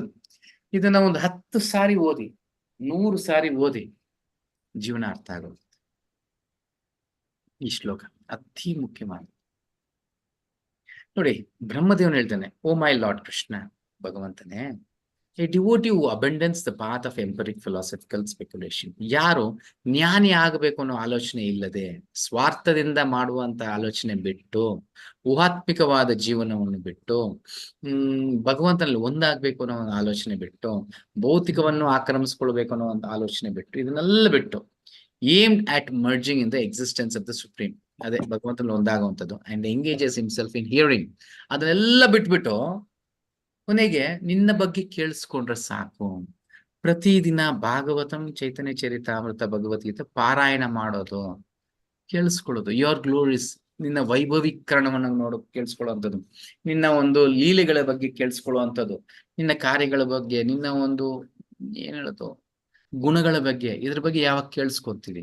Hearing your glories and activities from a bonafide sadhu. ಆದ್ರೆ ಎಲ್ಲರಿಂದ ಅಲ್ಲ, ಆತ ಸಾಧು ಆಗಿರ್ಬೇಕು, ಆತನು ಭಕ್ತನಾಗಿರ್ಬೇಕು, ಅಂತವನಿಂದ ಕೇಳಿಸ್ಕೊಂಡ್ರೆ, and who leaves an honest life. ನಂತರ ಆತನ ಜೀವನ ಯಾವಾಗ ಒಂದು ಧಾರ್ಮಿಕನಾಗಿ ಜೀವಿಸಿದ್ರೆ, in the occupational engagement of the social life, ತನ್ನ ಸಮಾಜದಲ್ಲಿ ಒಳ್ಳೆಯ ವ್ಯಕ್ತಿಯಾಗಿದ್ದಾರೆ. ಬರೀ ಕೇಳಿಸ್ಕೊಂಡು ಪ್ರಯೋಜನ ಇಲ್ಲ, ನಾವು ಮಾಡಬಾರ್ದಲ್ಲ, ಅದನ್ನೇ ಹೇಳ್ತಾರಲ್ಲ, ಮಾಡೋದಲ್ಲ ಅನಾಚಾರ, ಮನೆ ಮುಂದೆ ಬೃಂದಾವನ. ಆ ರೀತಿ ಆಗ್ಬಾರ್ದು ನಮ್ಮ ಜೀವನ. ಸೊ ನಾನೇನ್ ಕೇಳಿಸ್ಕೊಂತಿದ್ದೀನಿ, ನನ್ನ ಜೀವನದಲ್ಲಿ ಹಂಗೆ ಇರಬೇಕು, ನನ್ನ ಗಂಡನಿಗೆ ಹಂಗೆ ಸೇವೆ ಮಾಡ್ಬೇಕು, ನನ್ನ ಹೆಂಡತಿಯನ್ನ ಹಂಗೆ ನೋಡ್ಕೊಳ್ಬೇಕು, ತಂದೆ ತಾಯಂದ್ರ ಹಂಗೆ ನೋಡ್ಕೊಳ್ಬೇಕು, ಮಕ್ಕಳನ್ನ ಹಂಗೆ ಕುಟುಂಬ ಮೊದಲು, ಆ ನಂತರ ಕುಟುಂಬದ ಸುತ್ತಲೂ ಬರುವಂತ ಸಂಬಂಧಿಕರು, ಪರಿಸರ, ಇದ ನಂತರ ನನ್ನ ಸಮಾಜ, ನನ್ನ ದೇಶ, ಯಾವ ರೀತಿ ನಾನು ನಡ್ಕೊಂತಿದ್ದೀನಿ. ಆನೆಸ್ಟ್ ವ್ಯಕ್ತಿ, ಒಳ್ಳೆ ವ್ಯಕ್ತಿ, ಪ್ರತಿಯೊಬ್ಬರು ನೋಡಿದ್ರೆ ಒಳ್ಳೆ ವ್ಯಕ್ತಿ, ಮನೆಯಲ್ಲಿ ಆಚೆ ಸಮಾಜ ಎಲ್ಲರೂ ಆತನ ಯಾವಾಗ ಒಳ್ಳೆಯವರು ಅಂತಾರೆ, ಅಂತ ಒಂದು ಜೀವನ ಮಾಡುವಂಥದ್ದು. Clear? And can conquer your sympathy. ಅಂತವನ್ ಏನ್ ಮಾಡ್ತಾನೆ, ಭಗವಂತನ ಕರುಣೆ ಅನ್ನೋದನ್ನ ಕದಿಬಹುದು, ಅದನ್ನ ಆಕ್ರಮಿಸ್ಕೊಳ್ಬಹುದು. ಭಗವಂತನ ಕರುಣೆ, ಅನುಗ್ರಹ, ಅದನ್ನ ಆಕ್ರಮಿಸ್ಕೊಳ್ಬಹುದು. And mercy, even though you are Ajita, ನಿನ್ನನ್ನು ಯಾರು ಗೆಲ್ಲಕ್ಕಾಗಲ್ಲ, ಆದ್ರೆ ಆ ವ್ಯಕ್ತಿ ನಿನ್ನನ್ನ ಗೆಲ್ಲಬಹುದು. ಕ್ಲಿಯರ್? ಎಸ್, ಅನ್ಕೊಂಡ. That is the path of the paramahamsas. ಪರಮಹಂಸ ಅಂದ್ರೆ ಅಷ್ಟೇ. ಪರಮಹಂಸ ಏನ್ ಮನೆಯೆಲ್ಲ ಬಿಟ್ಟು ಕಾವ್ಯ ವಸ್ತ್ರ ಹಾಕೊಂಡು ಎಲ್ಲ ಹಿಮಾದಲ್ಲಿ ಕುಂತ್ಕೊಂತಾನೇನಿಲ್ಲ. ಇಲ್ಲಿರೋ ಎಷ್ಟು ಜನ ಇದ್ದೀರಾ, ಇಲ್ಲಿರೋರು ಪ್ರತಿಯೊಬ್ರು ಪರಮಹಂಸರಾಗ್ಬೋದು. ಇಲ್ಲಿರೋ 53 ಜನ ಎಲ್ಲರೂ ಪರಮಹಂಸರಾಗ್ಬೋದು. ಹೆಣ್ಣಾಗಿರ್ಬೋದು, ಗಂಡ ಆಗಿರ್ಬೋದು, ಪ್ರತಿಯೊಬ್ರು ಪರಮಹಂಸ ಆಗಿರ್ಬೋದು. ಜಸ್ಟ್ ಇದನ್ನ ಮಾಡಿದ್ರೆ ಸಾಕು, ಪ್ರತಿದಿನ ಕೇಳಿಸ್ಕೊಳ್ಳೋದನ್ನ ಜೀವನದಲ್ಲಿ ತೊಡಗಿಸಿದ್ರೆ ಸಾಕು. 10 ಜನ ನಮ್ಮನ್ನ ನೋಡಿದವರೆಲ್ಲ ಒಳ್ಳೆಯವನು ಅಂತ ಹೇಳೋ ತರ ನಡ್ಕೊಂಡ್ರೆ ಸಾಕು. ಪರಮಹಂಸನ ಜೀವನ clear. Yes, which was personally followed by Lord Brahma and later recommended by him for attaining perfection success in life. ಮೊದಲು ಬ್ರಹ್ಮನು ಆತನ ಜೀವನದಲ್ಲಿ ಇದನ್ನ ತೊಡಗಿಸ್ಕೊಂಡು ಎಲ್ಲರಿಗೂ ರೆಕಮೆಂಡ್ ಮಾಡ್ತಿದ್ದಾನೆ, ಶಿಫಾರಸ್ ಮಾಡ್ತಿದ್ದಾನೆ, ದಯವಿಟ್ಟು ಈ ರೀತಿ ಜೀವನ ಮಾಡಿ, ಪರಿಪೂರ್ಣವಾದ ಜೀವನ ಈ ರೀತಿ ಮಾಡಿ. ನೀರು ಇವತ್ತು ನನಗೆ ಇಲ್ಲಿ ಅನ್ನ ತಿಂದು ಹೋಗಿದ್ದಾನೆ, ಕಸ ಮಾಡಬೇಕಿಲ್ಲ, ಬಂದ ತಕ್ಷಣ ಮರೆಬಿಟ್ಟೆ. ಯಾರು ಸ್ವಾಮಿ?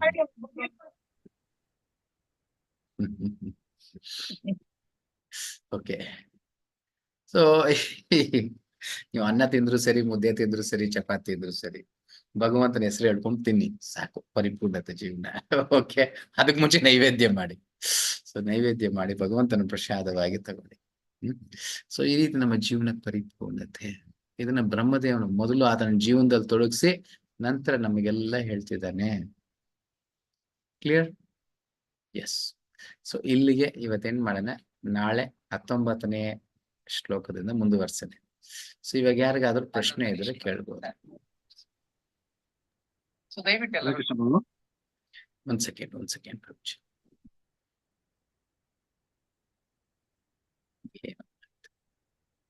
ಕೇಳಿ ಪ್ರಭು, ನಿಮ್ ಪ್ರಶ್ನೆ ಕೇಳಿ. ಪ್ರಭು, ಇವಾಗ ಬ್ರಹ್ಮ ಅವರು ನೋಡ್ತಾ ಇದ್ರು ಏನು ಭಗವಂತನಲ್ಲಿ ಎಷ್ಟು ವೈಭವ ಇದೆ ಅಂತ ನೋಡಿ, ಅದು ನೋಡಿದ್ನ ಸುಖಮನಿಗಳು ಪರಿಷತ್ ಮಾರಲ್ಲಿ ಹೇಳ್ತಾ ಇರ್ಬೇಕು. ಭಗವಂತನಿಗೆ ಅಕಸ್ಮಾತ್ ಈಗ ನಾವ್ ಹೇಳ್ತೀವಿ ಈ ತರ ಈಗ ಹೇಳಿದೀವಿ, ಹಿಂಗಂತ ಕೇಳಿದ ಸಂದರ್ಭ ಈಗ ನಮ್ಮ ಮಕ್ಳು ಯಾರಾದ್ರು ಭಗವಂತನಿಗೆ ಎಲ್ಲಿಂದ ಶಕ್ತಿ ಬರುತ್ತೆ ಅಂತ ಒಂದ್ ಕ್ವಶನ್ ಏನಾರ ಕೇಳಿದ್ರೆ ಅವಾಗ ಏನ್ ಉತ್ತರ ಕೊಟ್ರೆ ಕರೆಕ್ಟ್ ಆಗುತ್ತೆ ಪ್ರಭು? ಅದು ಏನ್ ಹೆಂಗ್ ತಗೊಳ್ಳೋದು ಅಂತ ಗೊತ್ತಾಗ್ಲಿಲ್ಲ ಪ್ರಭು, ಅದಕ್ಕೋಸ್ಕರ ಕೇಳ್ತಾರೆ. ಈಗ ಕರೆಕ್ಟ್, ಈಗ ಬ್ರಹ್ಮನ್ಗೆ ಶಕ್ತಿ ಭಗವಂತನಿಂದ ಬಂತು. ಎಷ್ಟೊಂದ್ ಜನ ಸೇವಕರಿಗೆಲ್ಲ ಎಷ್ಟೊಂದ್ ಜನ ಶಕ್ತಿ ಹಂಗ್ ಬರುತ್ತೆ, ಭಗವಂತನಿಗೆ ಎಲ್ಲಿಂದ ಬರುತ್ತೆ ಅಂತ ಕ್ವಶನ್ ರೈಸ್ ಆದ್ರೆ ಅದೇ ನಂಬಿಕೆ ಇಟ್ಕೋಬೇಕು ಅಂತ ಒಂದು ಗೊತ್ತು, ಆದ್ರೂ ಅದನ್ನ ಹೆಂಗ್ ಸಮರ್ಥಿಸ್ಕೊಳ್ಳೋದ್ರೆ ಗೊತ್ತಾಗ್ಲಿಲ್ಲ.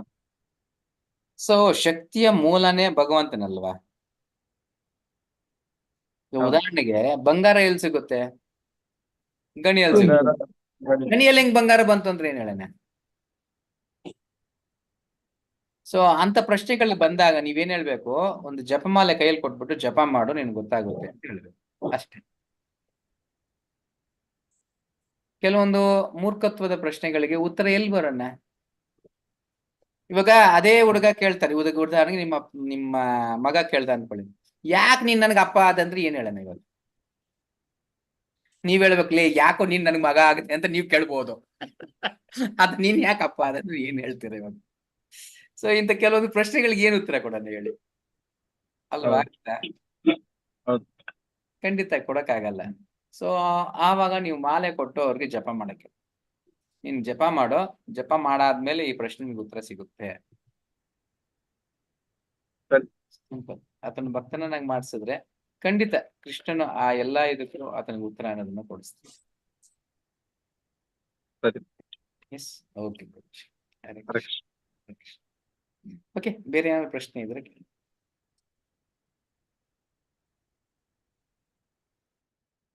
ಏನಿಲ್ವಾ? ಹರೇ ಕೃಷ್ಣ ಪ್ರಭು, ಆಗ್ಲೇ ಅಸಮೌರ್ಧ್ವ ಅಂತ ಕಳ್ಸೋ ಜಾಗದಲ್ಲಿ ನಾನು ಅದೋಕ್ಷ ಅಂತ ಕಳ್ಸ್ಬೋದು. ಅಸಮೌರ್ಧ್ವ ಕ್ಷಮಿಸಿದ್ರು ಅಂದ್ರೆ ಯಾರು ಸಮ ಇಲ್ಲ, ಮತ್ತೆ ಅವ್ರಿಗಿಂತ ಯಾರು ಮೇಲ್ಗಡೆ ಆಗೋದಕ್ಕಾಗಲ್ಲ, ಭಗವಂತನ ಹೆಚ್ಚಾಗೋದಕ್ಕಾಗಲ್ಲ. ಅಸಮೌರ್ಧ್ವ ಅಂತ. ಅಸಮೌರ್ಧ್ವ, ಹೌದು ಪ್ರಭು. ಸೊ ನಾನು ಅದೌಕ್ಷದ ಅಂತ ಟೈಪ್ ಮಾಡಿ ಕಳಿಸ್ಬಿಟ್ಟು. ಹೌದಾ? ಸರಿ. ಸೊ ಅದಕ್ಕೆ ನಾನೇನು ಹೇಳಿಲ್ವಲ್ಲ ಪ್ರಭು? ಓಕೆ, ಅದು ಅರ್ಥ ಆಯ್ತು ಪ್ರಭು, ಅದಕ್ಕೆ ನಾವು ಹುಡುಕ್ದೆ. ಎಸ್ ಪ್ರಭು. ಸೊ ಅದು ಎಲ್ಲಿ ಬರುತ್ತೆ ಅಂದ್ರೆ 10ನೇ ಅಧ್ಯಾಯ 42ನೇ ಶ್ಲೋಕದಲ್ಲಿ ಅದ್ರ ಬಗ್ಗೆನು ರೂಪ ತಿಳಿಸ್ತಾರೆ, ಅಸಮೌರ್ಧ್ವ. ಸೊ ಭಗವಂತನು ಸಮಾನ, ಯಾರು ಭಗವಂತ ಸಮಾನನೂ ಆಗಕ್ಕಾಗಲ್ಲ, ಭಗವಂತನ ಶ್ರೇಷ್ಠನೂ ಆಗಕ್ಕಾಗಲ್ಲ. Yes, thank you.